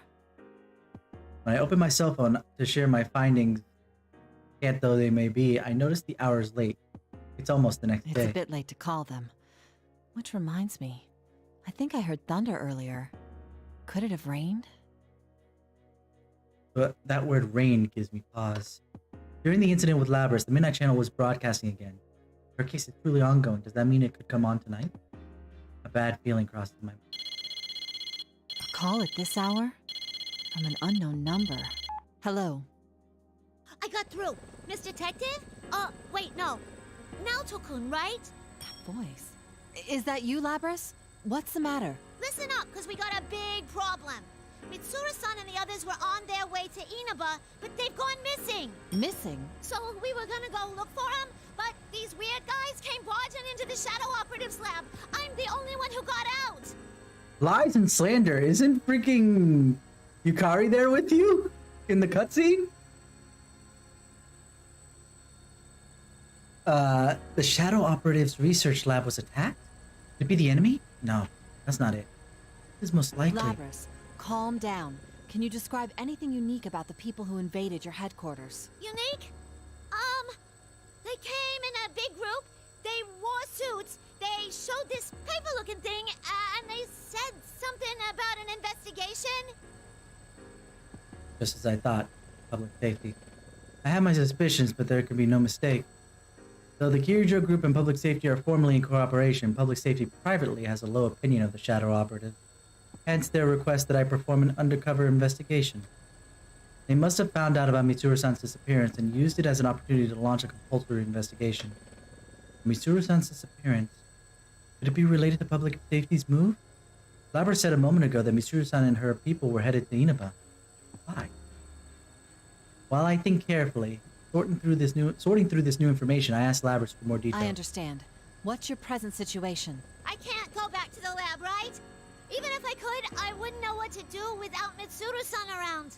But then I found out the Shadow Operatives got these special folks who only get called up in emergencies. Which explains why Yukari's there. I just met up with them a minute ago, and we're about to go look for Mitsuru-san and them. Understood. I'll cooperate as well. I'm sure the others won't say no either. We'll all try searching for Mitsuru-san. Really? Thanks! Labras, there's something else I'd like to ask. Why was Mitsuru-san headed for Inaba? If I remember right, they found a weird shadow reading over there, so they were gonna go look into it. A weird shadow reading? An abnormal shadow reading is detected in Inaba. Mitsuru-san and her people go missing right when they head out to investigate. Even if this is unrelated to the public safety matter, I can't overlook this detail. Mitsuru-san and her people are persona users, and extremely skilled ones at that. They're in a situation with no means of contacting help, and whatever enemy they must face must be formidable. And the first such enemy who comes to mind is the culprit who kidnapped Labras and forced us to fight in the P1 Grand Prix. She said the reading spiked all of a sudden. Did something happen over there? Nothing springs to mind. Oh, sorry, hold on a moment. I checked the clock on the wall to the drawing room. It's almost midnight. If there wasn't a normal shadow reading, the midnight channel could be involved. I need to find a room with a TV. I'm sorry, but let's continue this on the move. We should meet up at the very least. Actually, is that a helicopter I hear in the background? Yeah, I'm surprised you can tell. We have a maid piloting one right now. A what? A personal helicopter and a maid piloting? I never thought my family was poor, but thinking back to that limousine, the Kirijo clan seems to be on a completely different level. Damn straight she is. Let me think of a place where a helicopter could land around here.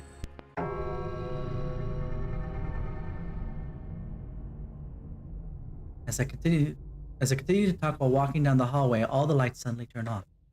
It's as though though it is midnight, this is the police station. There should be several officers stationed here, even at this hour. However, in defiance of these facts, an unnatural stillness pervades the air. A blackout? No, that's not it. The roaring helicopter rotors on the other end of the line is also falling down. Labras? The cell phone has gone dead, as if the batteries were drained. Try a few things, but it won't even turn on. Have all the electronics here stopped working suddenly? I open a nearby door to get a better look at my environment. Now we're in P4 Music Land. The empty room is hazily lit by an eerie red glow coming from the window. Walking to get a clearer view, I gasp at the sight outside, as an obvious pall has fallen over this quiet rural town. Red fog? God, that tower's giving me a heart attack already. Seeing the town enveloped in fog, I can't help but remember last year's case. With the foreboding feeling that the situation has taken a turn for the worse, I quickly leave the strangely empty Inaba station.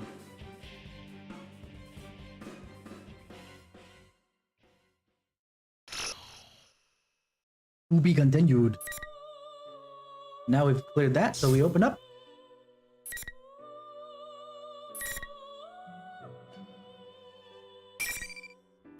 For a little bit, let's do, just because, again, we're going through a lot of story here.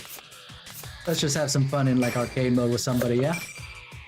Let's take one little break and do some fighting. Welcome to the Velvet Room. Also, I can now 100%, now that you're here, show, confirm wholeheartedly that they changed Igor's main voice too, even in English. Let's see, who should I play as for funsies? I do have a lot of fun with Chie, but Yeah, let's just do GA real quick. I wish you good luck.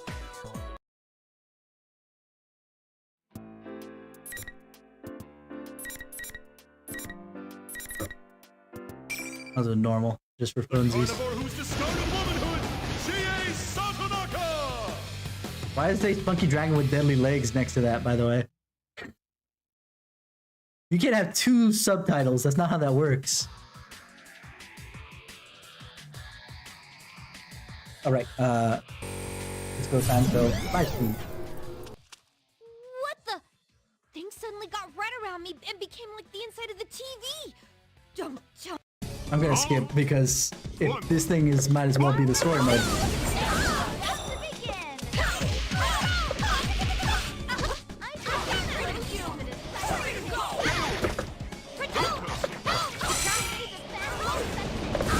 Oh, that was round.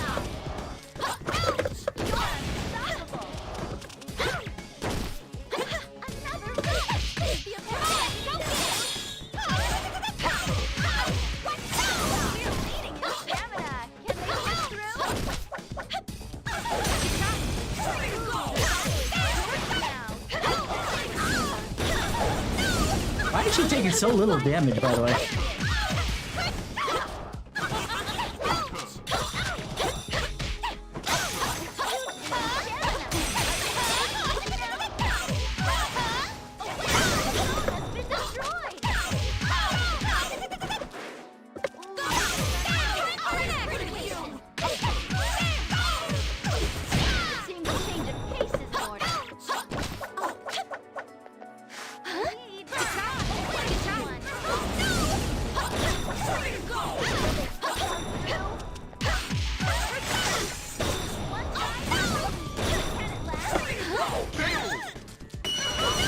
Yeah, I got greedy. I was trying to get the instant kill for funsies, but it's fine. Round 2. Fight!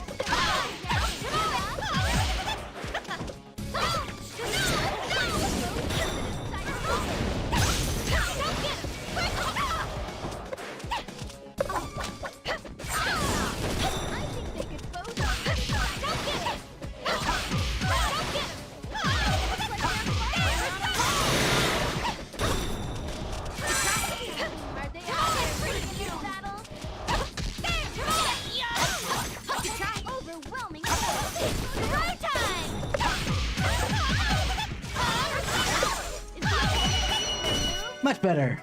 Round 2 felt much more comfortable. Beyond your ability. A decisive win. I look forward to the next round. Final. Fight! Time for the climax! I am a dragon! What a fierce attack! Over here!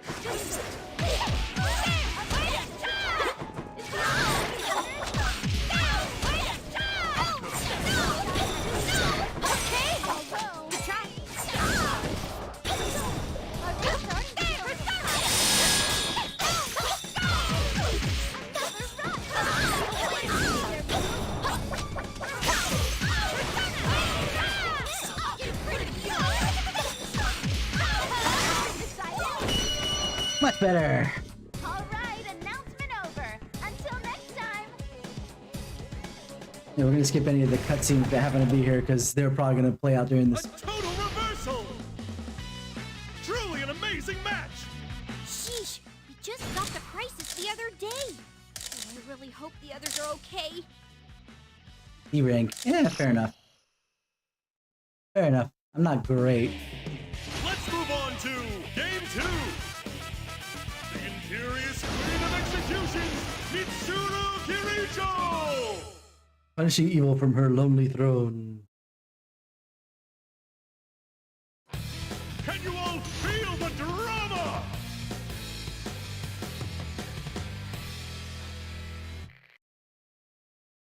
Let's move on. Match number 2. Keep Curiosity kills the cat. You'll regret this. Cats are carnivores too, you know. Just you watch. Round 1. Fight! Our main event for today is a It ends here.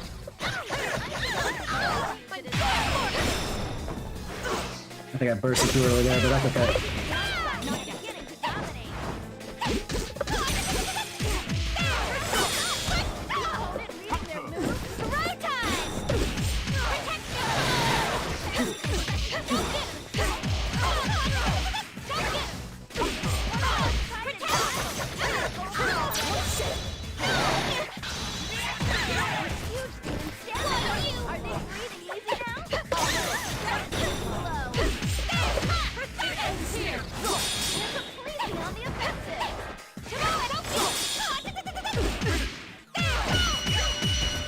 Not bad.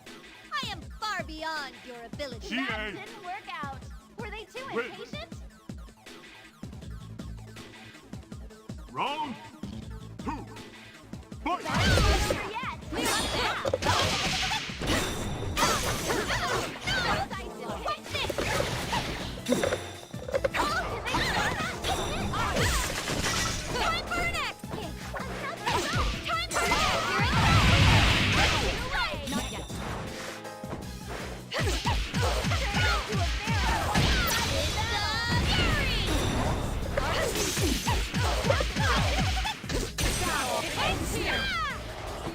Nice.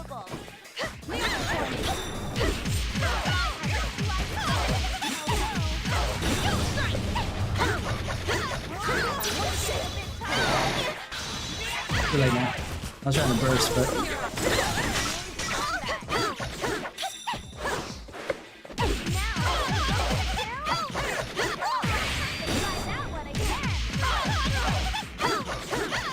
I already burst, so that's done. Ah, dang it. Do you wish to be executed? Taken from the jaws of defeat. What a shame. Yep, seriously.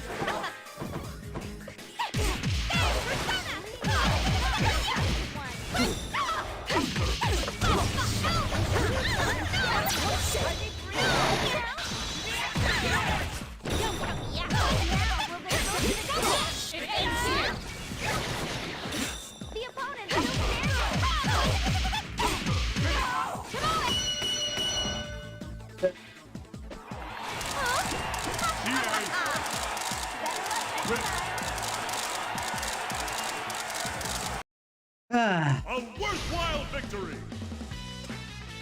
Look what's happened to our town. So let's see. What the heck?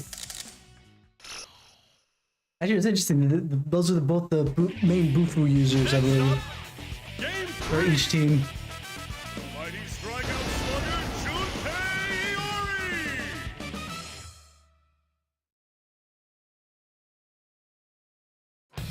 I don't dare even blink! Here's gets this.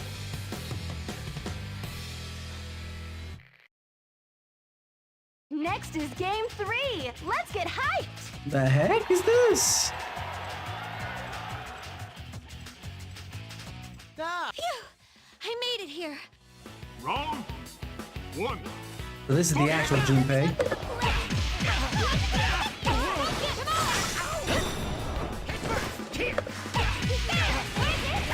Not down yet.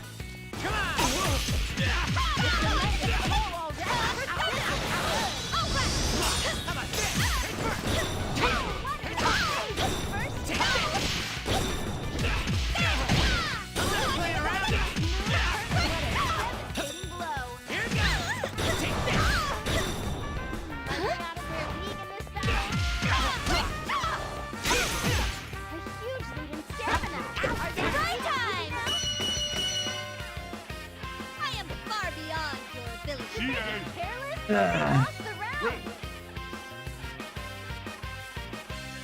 Round 2. Fight!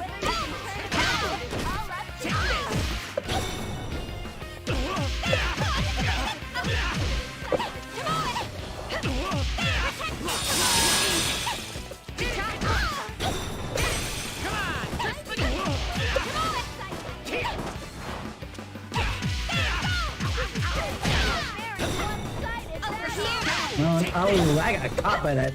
Just because this move there. Woo!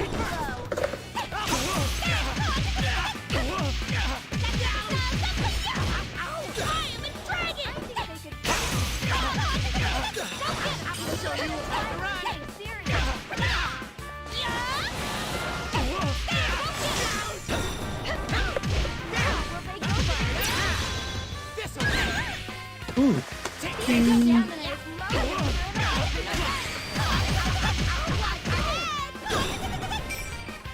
I think I'm gonna get hit there, but there's something that I haven't been doing much as supers, and I want to make sure that I got them. Okay, power charge.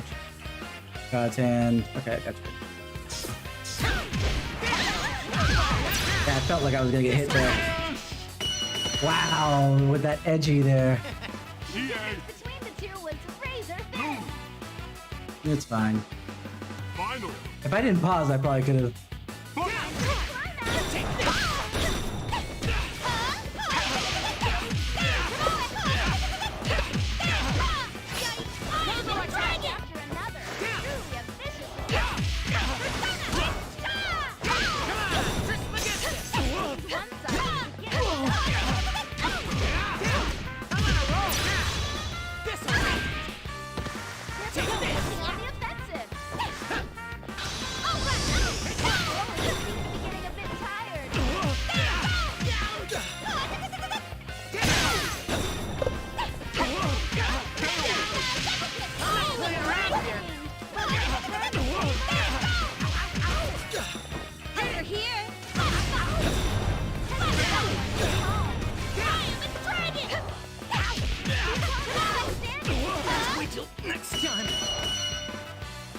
Got distracted a little bit in the middle there because I got an achievement of some kind from Steve, and it was just like, what the heck is that?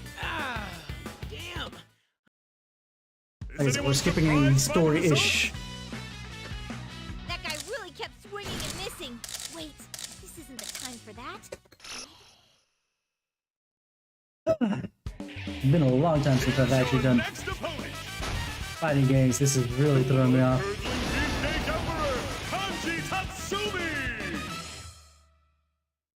Alrighty. Shadow Kanji, okay. Fight to the limits of your souls! Nikatsuki, and I still am super salty that they. Game number 4. I can understand why they would have only used like maybe the first stage awakened, but oh my god, yeah, I forgot this is Shadow Kanji. Let's speed it up. Kanji-kun's not too subtle. Wrong. Is he ever?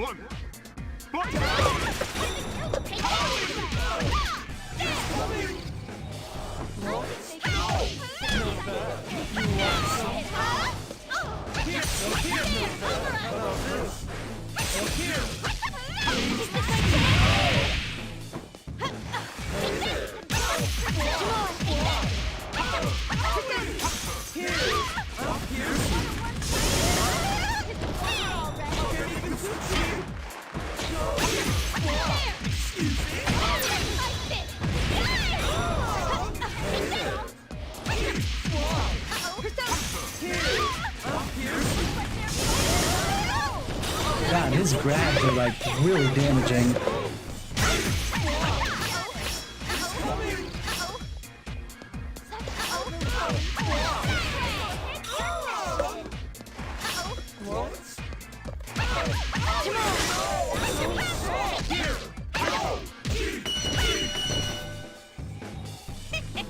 Taken from the jaws of defeat. What a shame. Round 2. Fight! What a captivating match. Go!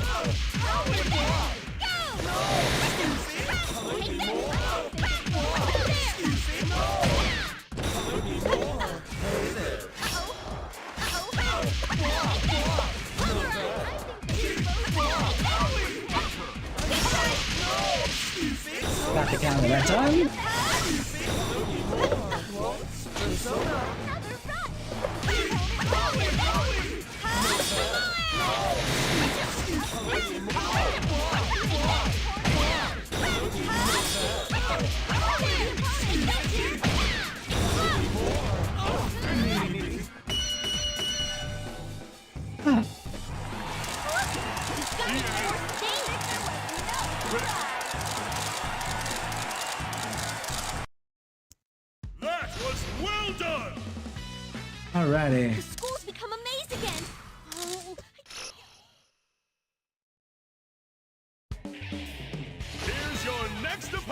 I'm disappointed in my C's. Am I that bad?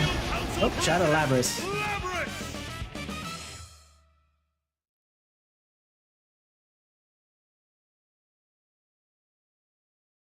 I'm always disappointing in my own skill, but I gotta laugh at the fact that the girls don't have any weight to kind of be nice. Game 5! The air is filled with excitement!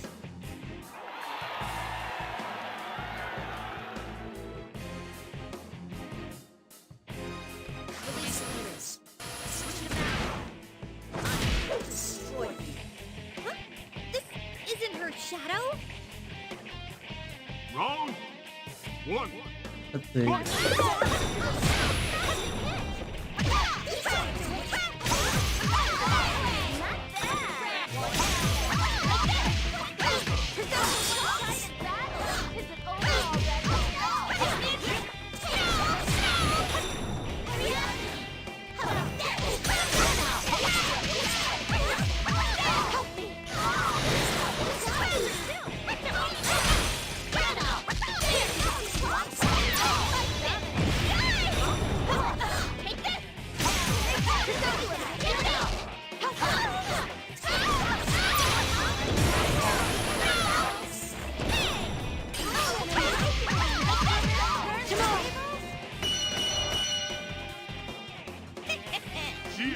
That's not good. That sounded really close to him. Glad my two waifus are crossing over with each other, and not in a good way either.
Okay.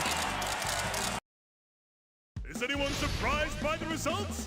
I wonder if it was a bad idea to rush into this all by myself. Ho-ho! Who do we have here? The two-fisted protein junkie, Akihiko! Akihiko! One of my favorites, actually, in Cross Tag. At least when paired up with Gang.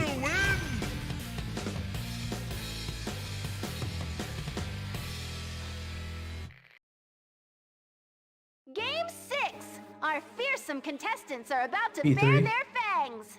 Actually, isn't this the gate for freaking... Master! Are you okay? Round 1. Fight!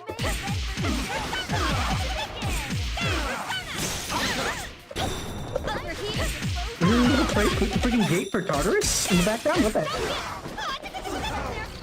Now I'm really curious to see what happens.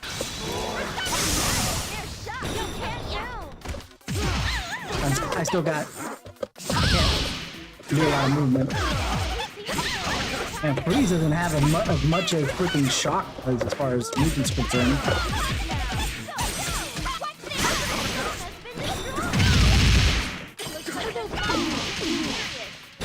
Over here!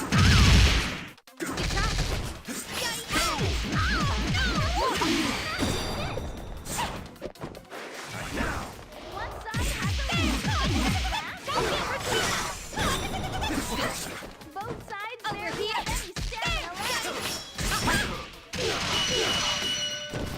Barely. Nice counter for that. The difference between the two was razor thin. That was very close. Round Are you ready for the next round?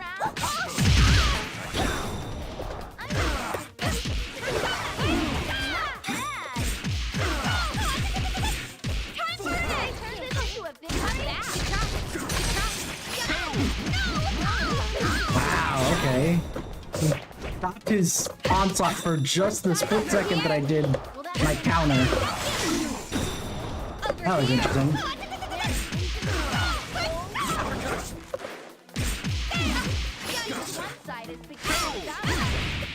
Must have been right before.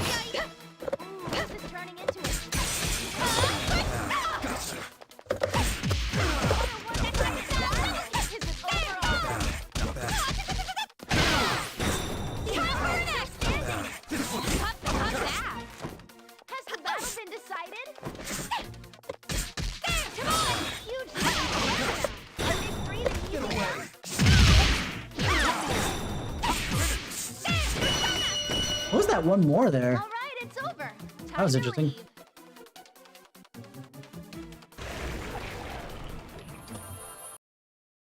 Is anyone surprised by the results? I'm a little nervous leaving Master behind.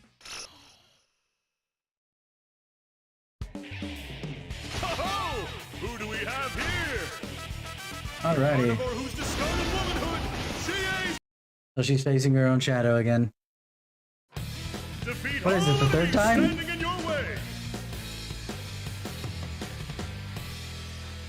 I just realized she's only 158 centimeters. The party isn't stopping. Next up, the 7th match.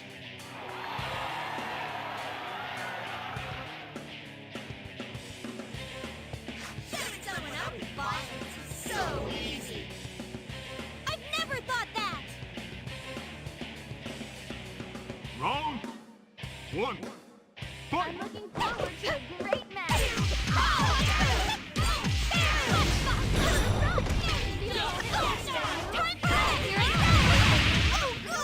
Over here.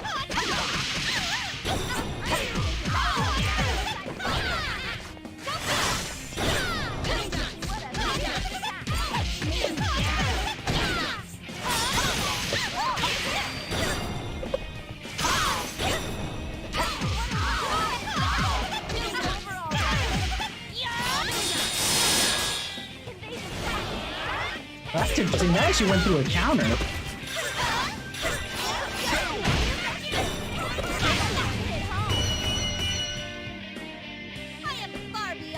It's almost like the persona doesn't count for the counter, which is interesting.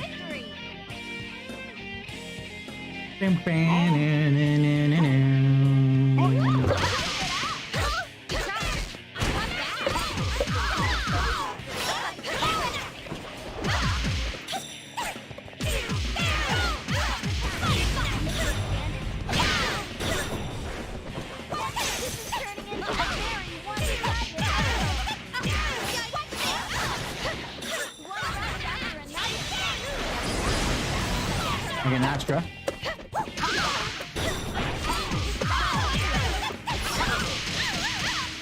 I already did my burst, so I can't really do anything about that.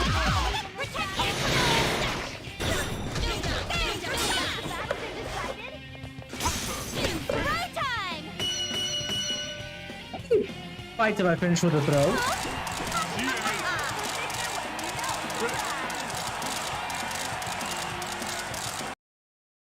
A worthwhile victory. There's no end to this. I'm so gonna find the culprit. Oh my. A battle of wills. Well, I'm not gonna get an explanation for this because we're skipping over this. I don't know who the hell this guy is, other than the fact that he's got Tsukiyomi. Huh? Round one. Fight. Hear your sentence. Hear your sentence. That's it. Your word. Impossible. Taste my fury.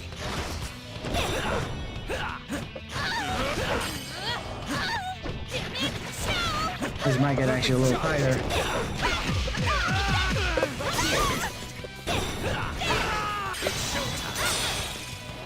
You should give up. Because he's a lot more active than anybody else has been. Is that all? Unazuki. Wrong. Unazuki. Right here, isn't it? Is that all? So, your word, I see it. Come on. Right here, isn't it?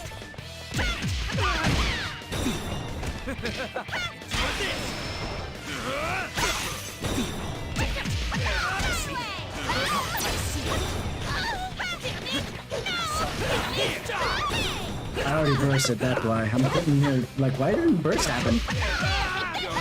I see it. You'll be judged. I see.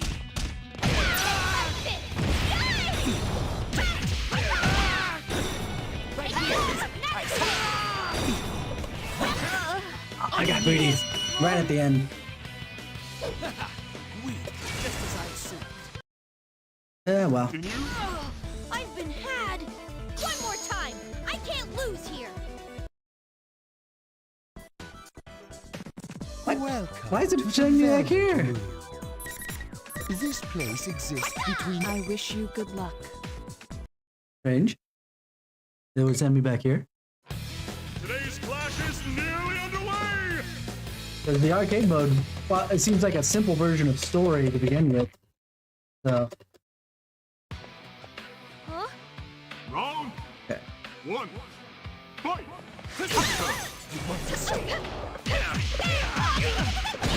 I see it. Come on. What? Totally burst, but that's okay. What? Whoa. Here's do you regret being? Come on. What's the matter?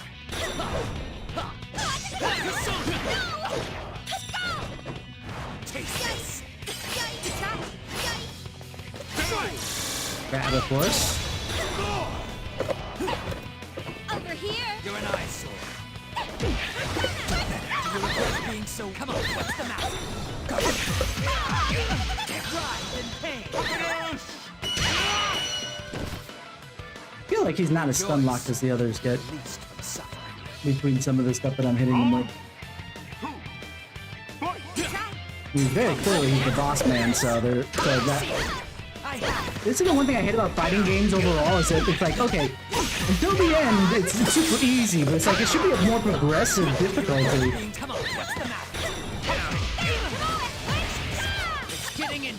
Every time I've done a fighting game, just in general.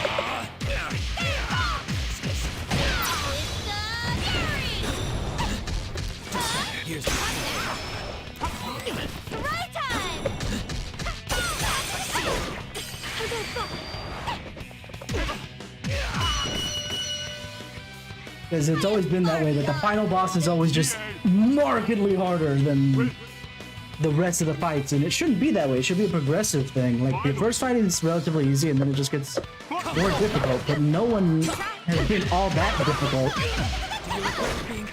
But then all of a sudden, Minazuki comes here and starts kicking my ass! And maybe I'm not, you know, playing in the best or most efficient way, or you know what would be considered to be the best way possible for this, but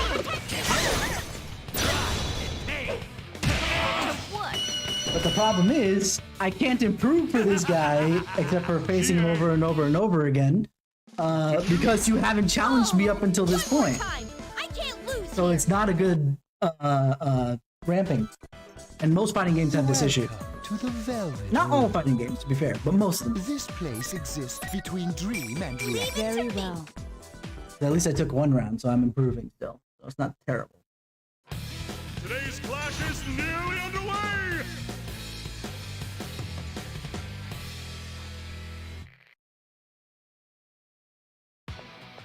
Huh? Wrong. One. Fight.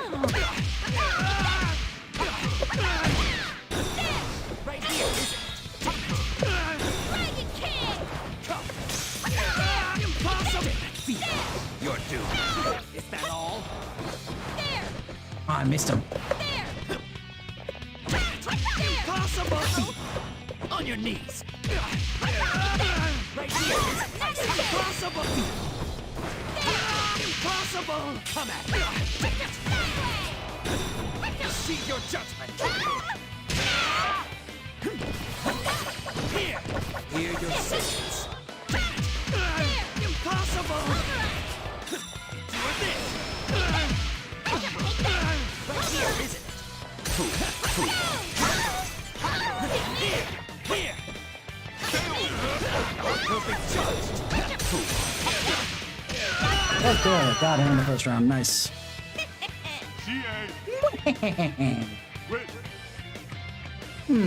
Alright, let's see if I can beat him on this next round or if I need a third.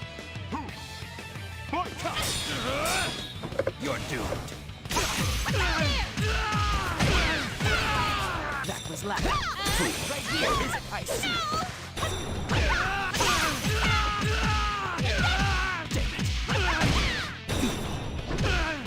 Impossible! I won't let you. Impossible! It's showtime. Receive your judgment. Ah, the down. I see. He's here. 2 rounds. So I went from losing both rounds. 2 rounds lost to... We're skipping anything story related because I'm sure we'll see it later.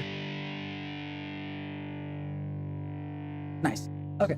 So, but that showed improvement there at least because it went from 2 rounds lost to trading rounds, but still with a loss. So I think I won the first round and lost the subsequent 2. And then I won the follow-up 2 rounds directly, which is nice. Ooh, that felt comfy. Yeah! Congratulations on clearing it. Keep it up and keep on playing. Let's go on strengthening each other's kung fu together. Clear rank A after C's on every single thing. Are you kidding me? I feel like that's garbage.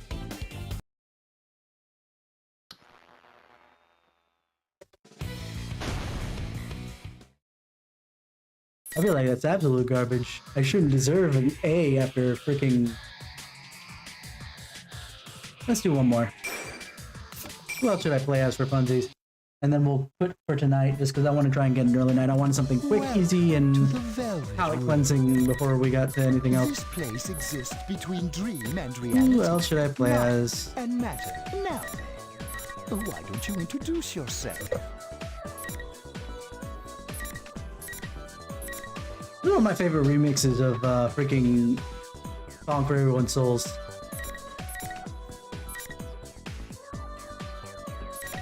I don't know how to play as anybody else now I think about it as much as I... Those who have, in one way or another, as much as I want to try and play somebody else, I'm like, well, who else do I play? I don't know who I'm comfortable with other than freaking Chie. And you chose to follow the destiny. Let me go with my other waifu then. Voice, thereby enacting your glorious awakening to your power. Wait, but isn't Agus' shadow Netis though? I'm on a mission. Picture in your head your own appearance as well. Wait, as can your she wear alter glasses? ego, your persona. Oh right, that's for her answer stuff. Fine. Makes sense. I didn't realize there was a bunch of colors. I wish you good luck. Let's see how good I am at I guess in this game in particular. I guess I should be happy that I can beat.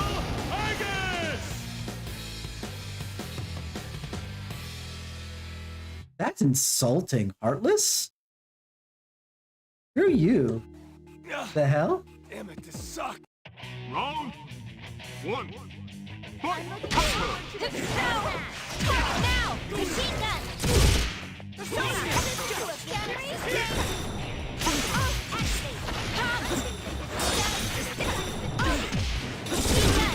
Guys, be the Orgia mode. Oh, I only have a certain set number of bullets? Interesting. The only other time I've seriously played, oh, I'm gonna screw this up. Something royal. And I'm not talking about Persona.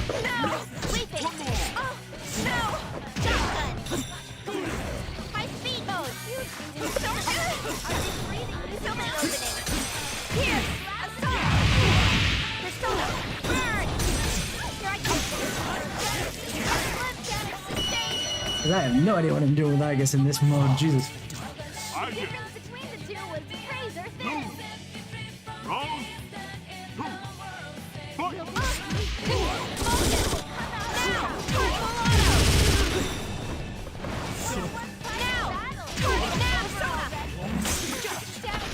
What the?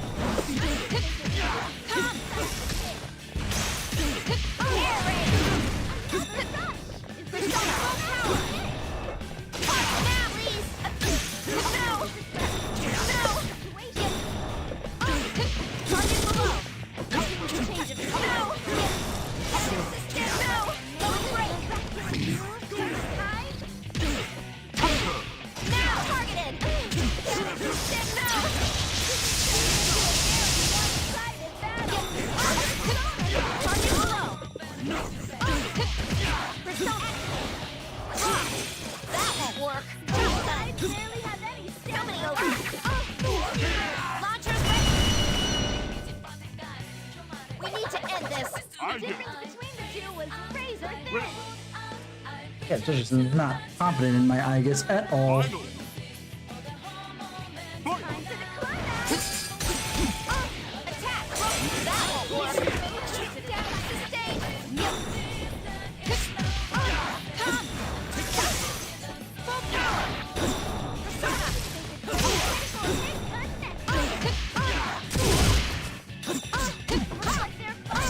There's a lot of like rebounding off the wall that I can do with Igus, it looks like.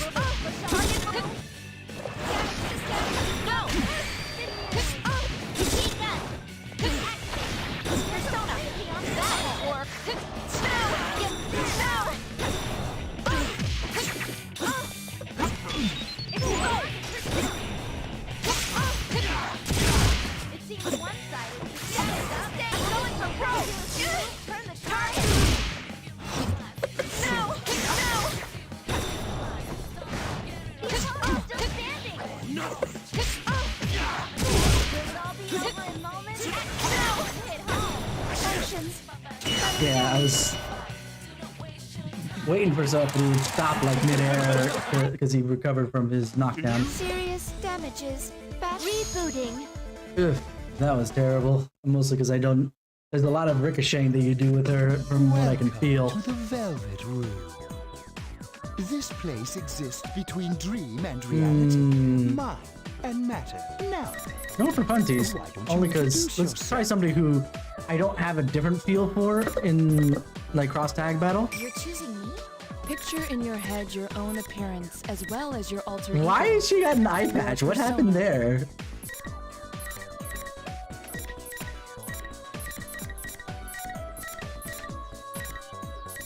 Yeah, I guess we can do. Very well.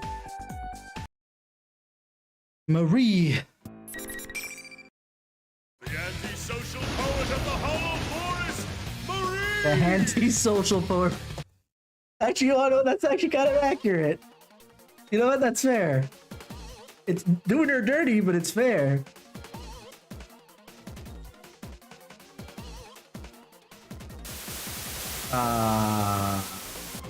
Sorry. Let me have some fun, okay? Whoa! I can't believe this. Stupid jerk, I hate you!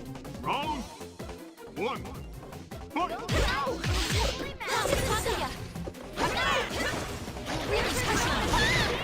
Oh, silence. Okay.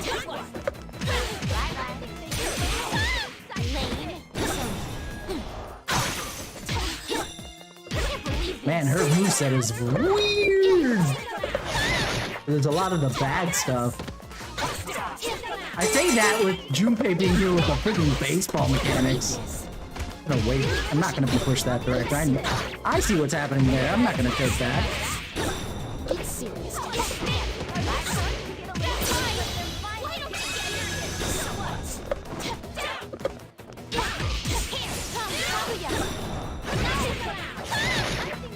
He has a weather mechanic, I noticed. Oh god, is she like a counter for... Not counter. That's not the right word I want to use, but like a counterpart. Eddie? With that box there? Can't believe this. That was an interesting grab. So obvious. The distance between the two was razor thin. Round 2. Fight!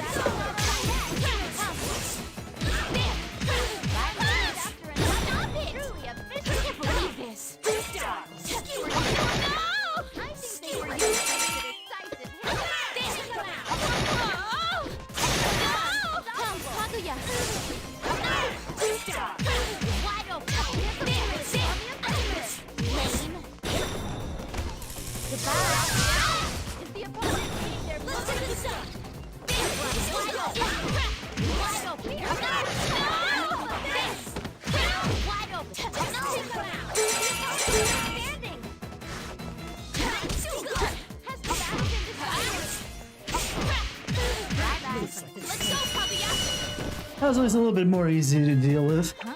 It's over already? I'm not used to Marie's English voice because when I played Golden, I played it in Japanese. By the results? No. This fog isn't the one I know of. I need to play it. When I replay 4, remind me to play it in English. Let's move on to Game 2. Captain Ressentiment, Yosuke Hanama. Captain Ressentiment. Gosh dang. Just a few moments until the gong of fate rings. Game 2 will now begin.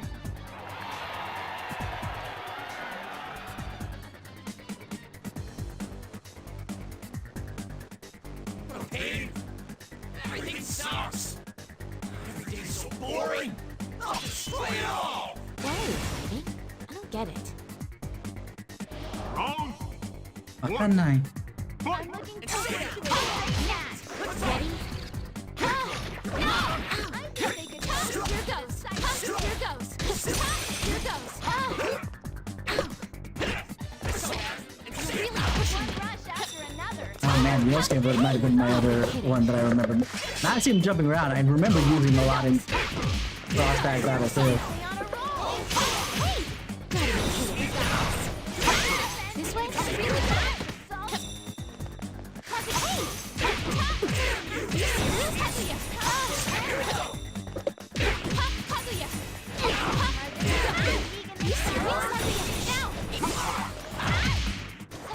Ready? Are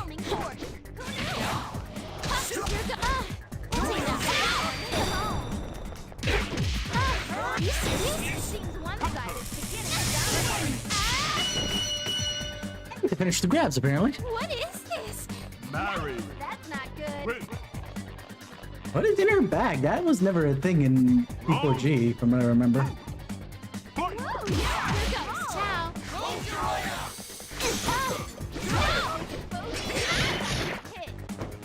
Yeah, I definitely need to change the hits a little bit. That's enough.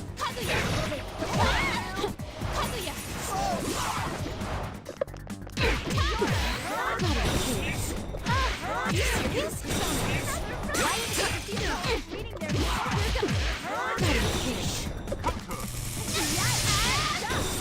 Stay away! Stay away!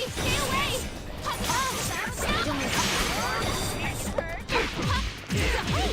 Are you serious? The opponent's still standing!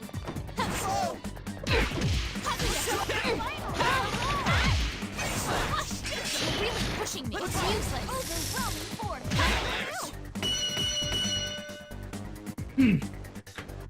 I won. Cool. I love the fact she's standing right on his head. Oh, that makes it look so much better. By the results? I feel like this is gonna be difficult later though. Time with everyone in. Who is it that's trying to destroy it? That's scary shit when the goddess says, "Oh, I just was saved by these kids and this town and this is mine and you're trying to break it up? Oh, fuck you right now with that bullshit."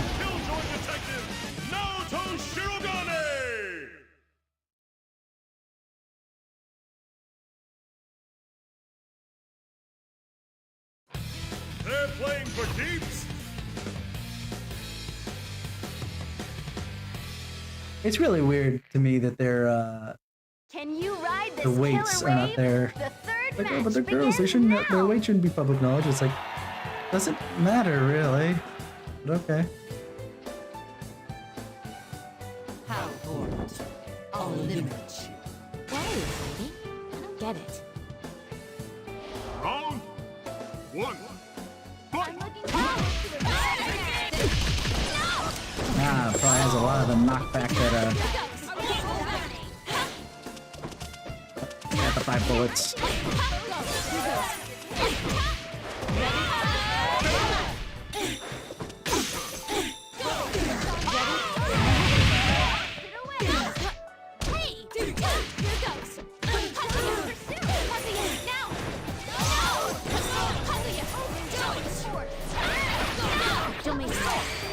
I bursted in the air, and that was bad. That's my button mashing coming into play, and I don't like that.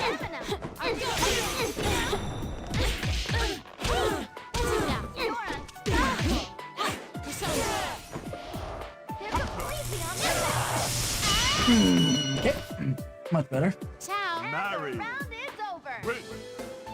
Actually, just stick me in the middle here. Time to reclaim your hey, honor. You serious? We got this. Are you serious? Elementary. One time. Kaguya. This is turning into a Kaguya now. No! Hit home. Ciao. Are you serious? Now, hey! Ciao. Please.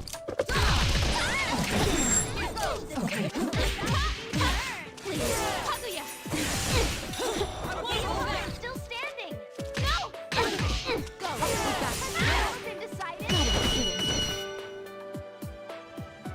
I won.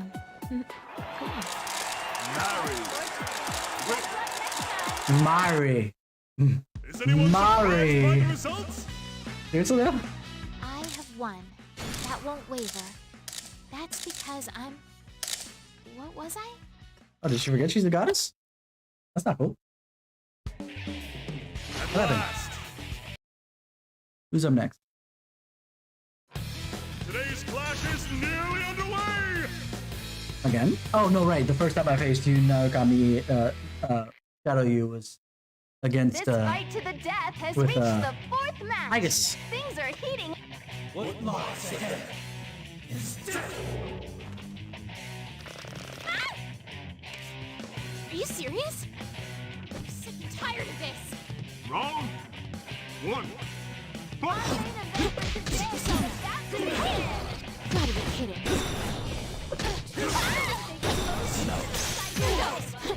Please.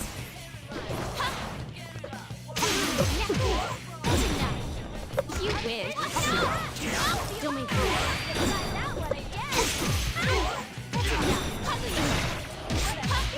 Are you serious?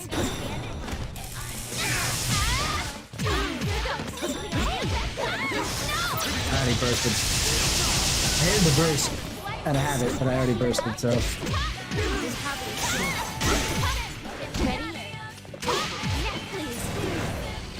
Missed that, but that's okay.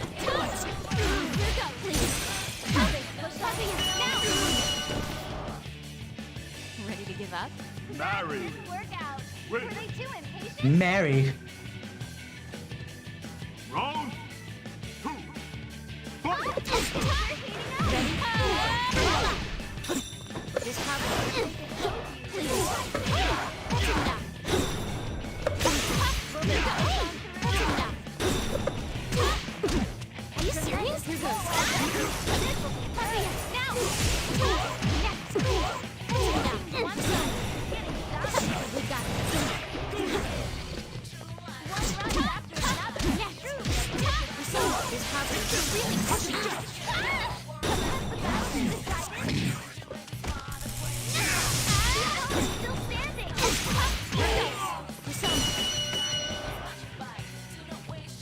I won.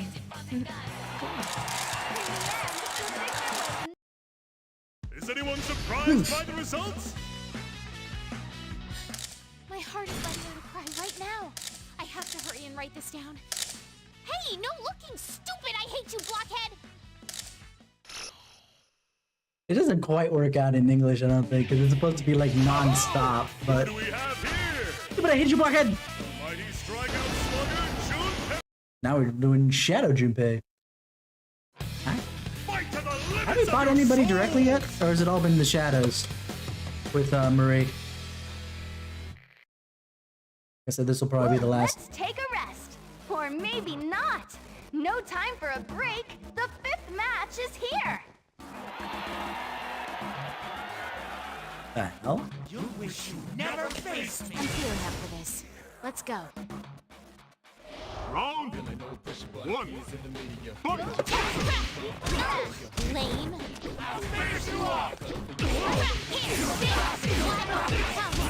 This might hurt. This might hurt. Ready for this? This will be intense. This might hurt.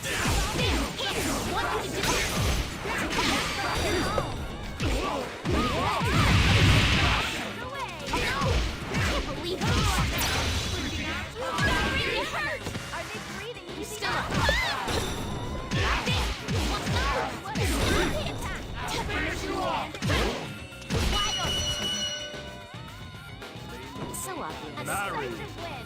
I look forward to the next round. Round! Really Junpei's theme, because it's not really very fun.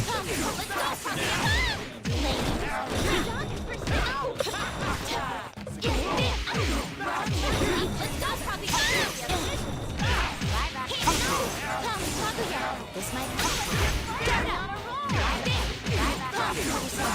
This might hurt. I can't believe this. Stop it! The opponent's still up. Goodbye. I can't wait to see him again.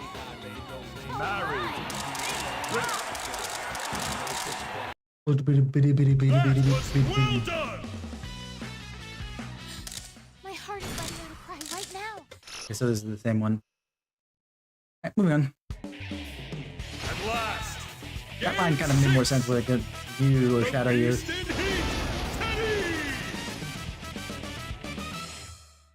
I mean, that's not wrong, but that's also, what the fuck? I'm so confused right now. Ooh. A clash of power and technique! It makes more sense when his height and weight aren't, known because he's a shadow. Game 6! Our fearsome contestants are about to bare their fangs. Ooh.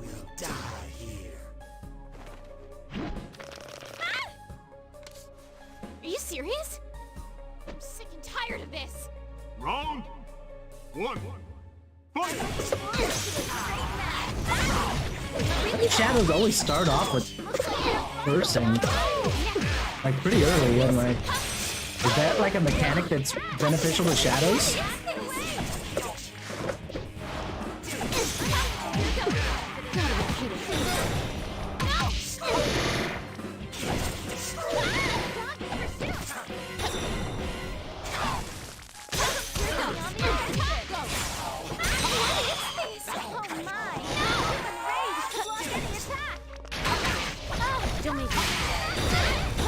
I can burst.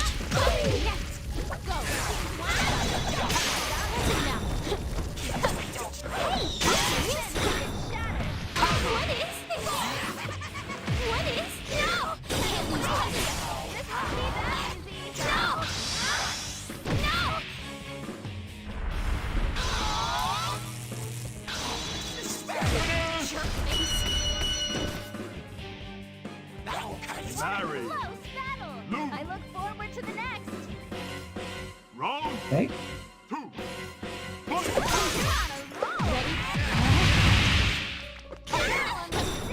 First time I lost in a while, but then again, Teddy plays way differently than most others. He's like a zoner with specifically the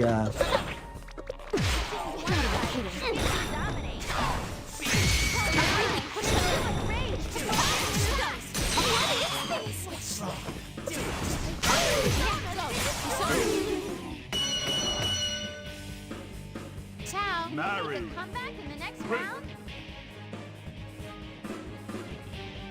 Final. I feel like they earn more burst than I do, but I don't know if it's because I'm doing something weird. Oh my, they're too intense. I'm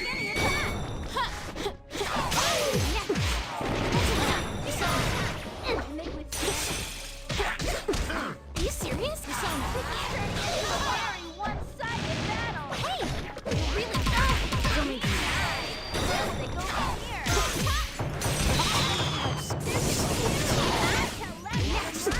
That's enough.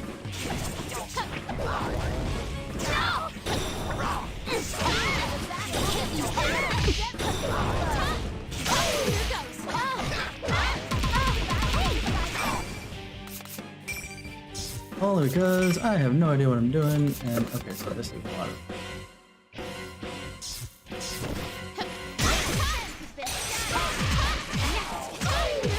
Ciao. The opponent's still standing. This way?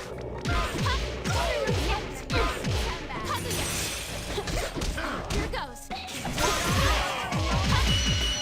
Oh, thank goodness. I won.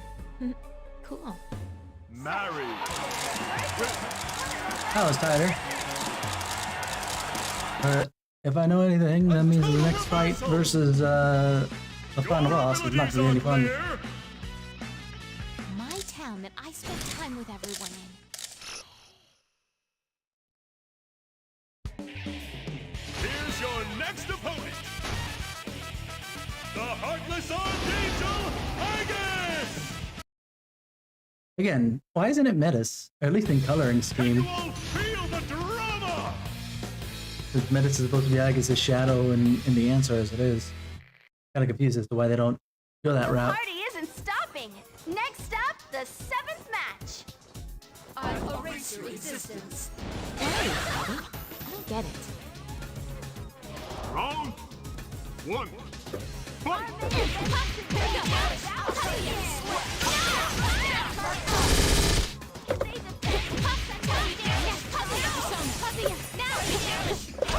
Are you serious? Victory? Swipe.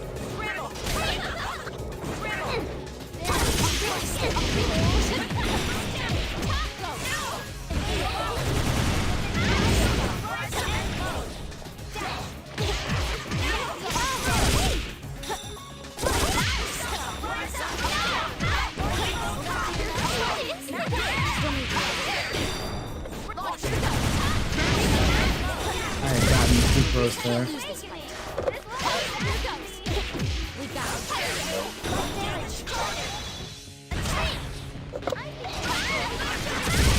I hit the wrong button there. Or wrong direction.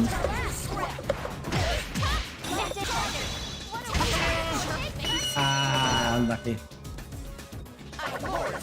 Marry. Between the two was razor thin. Round 2. Fight! Ready? Who will come out on top? Pushing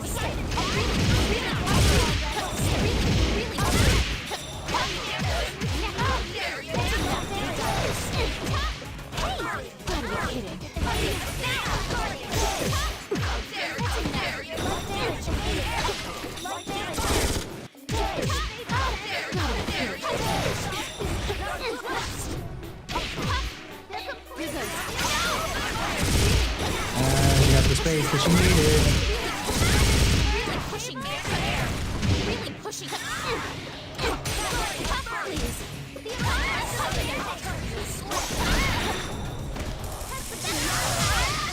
Can't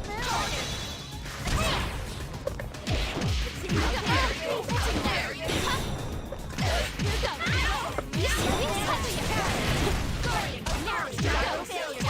goodness. Woo! Didn't want to have to do the whole thing already. Persona 3 music. Final.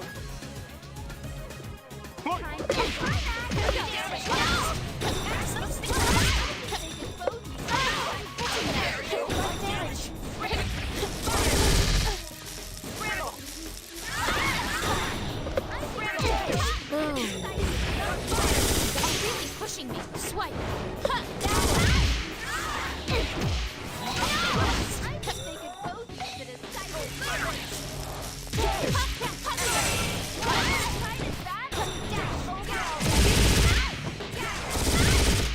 Hoping to get over that, but no.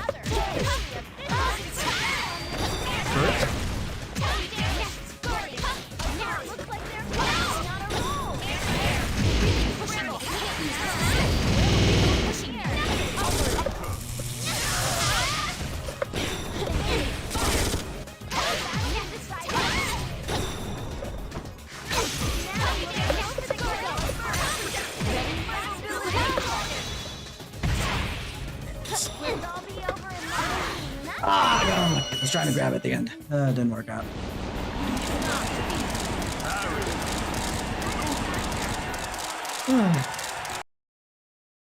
Continue. I believe it's ending here. I can still fight. I'll do this. We'll try this one more time. If it ends up going south, then... Welcome to the Velvet Room. This place exists between... Picture in your head your own appearance as well as your alter ego. You're very well. I forgot that she has an eye patch instead of actual glasses. You know, I think she has glasses that she had in Golden, which is weird. I don't dare even blink. Again, with Marie, who wasn't always human, no height, no weight makes it. Lucky Game 7! Which one will Lady Luck smile upon? I'll erase your existence. Are you serious? I'm tired of this. Round 1. Fight! Equally matched. Here goes.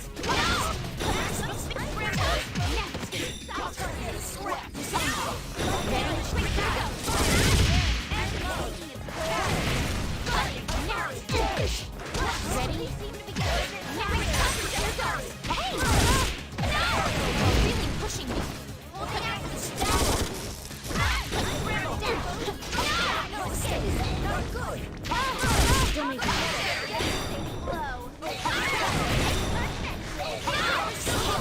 Always.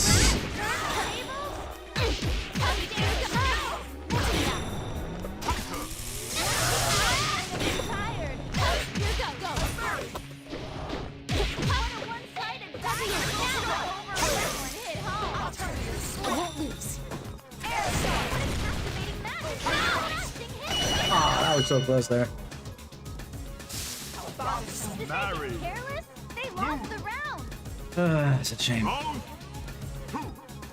Fight!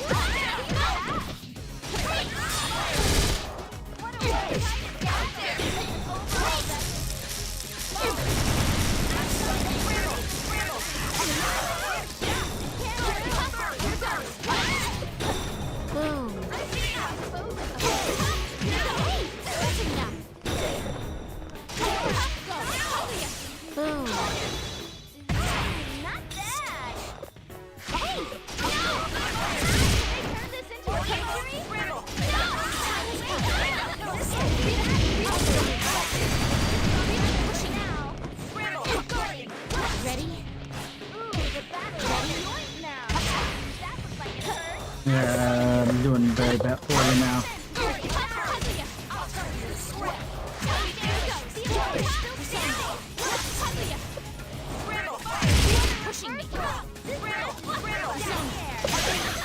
Yes. But whatever. It's fine.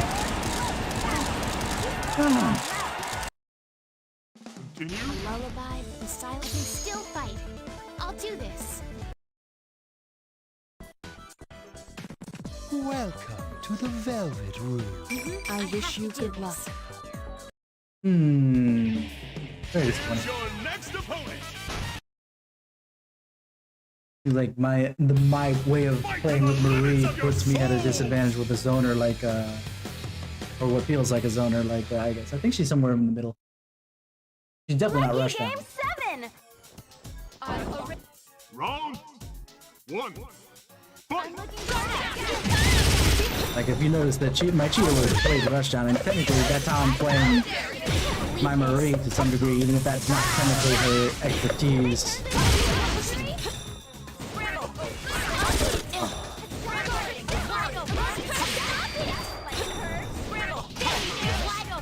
Ready for this?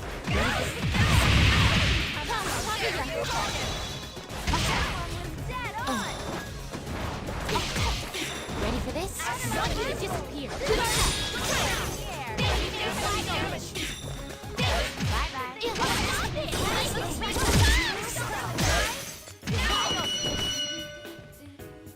Bye-bye. Marry. That was a complete defeat. Round 2. Fight! Keep it up. Stop it.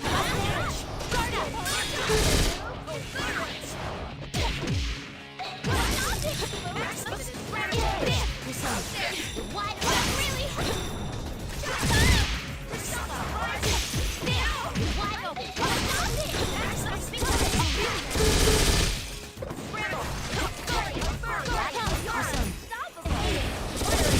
pushing me.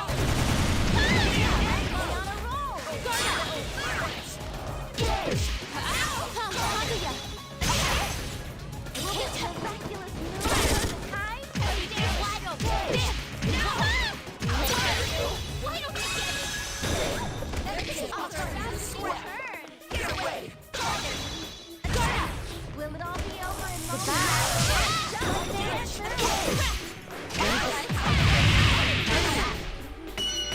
Good 2-rounder to finish that. As tight as it was. Wait to see him again. Marry.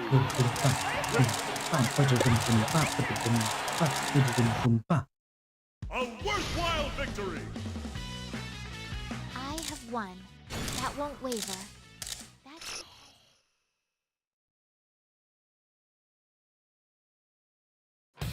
Today's clash is nearly underway. Against Elizabeth as the end goal, huh? Naminazuki.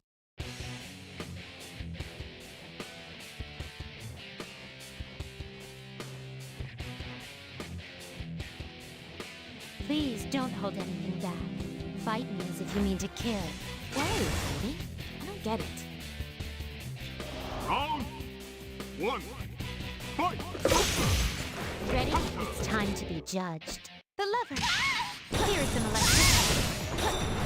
I will. Yes. I see that's quite remarkable. Oh my.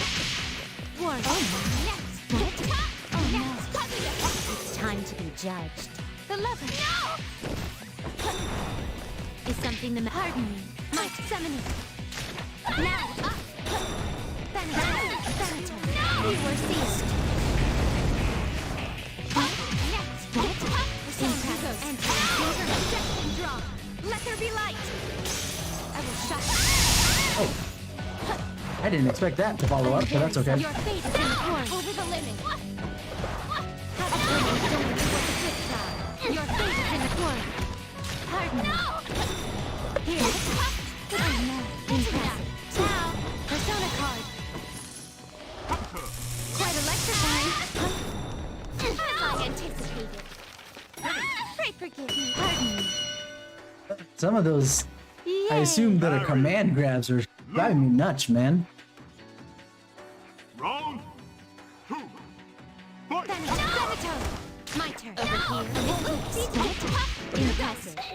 It's time to be judged. The lover. Always the lovers. I thought that was random. Judged. Death. Oh, there we go. Persona. Summoning. Pardon. Opening my door. My turn. Now. Up. Oh my. Persona. Let's change things up. Oh my. Death can draw. Let there be light. Here and freeze. Persona hitting. Impressive. Oh my. Oh my. I anticipated. Pardon me. Persona. Here.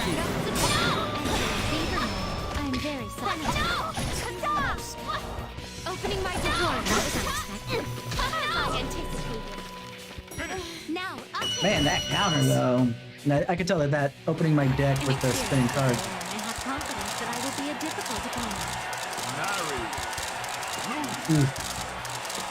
It's 10:30. I think I'm gonna call it here just because I know that my focus for something this high right now is gonna be really, really difficult for me at the moment. So we'll just leave it at that for now. But we'll do this again on Friday, I think, just as a continue on the chains of pace, but keep Persona in the theming. I mean, eventually we'll go back to the Persona RPG in particular, but I think it's a better idea for us to re-follow up this a little bit later. But for now, this is where it's going to be, and for now, this is where it's going to end.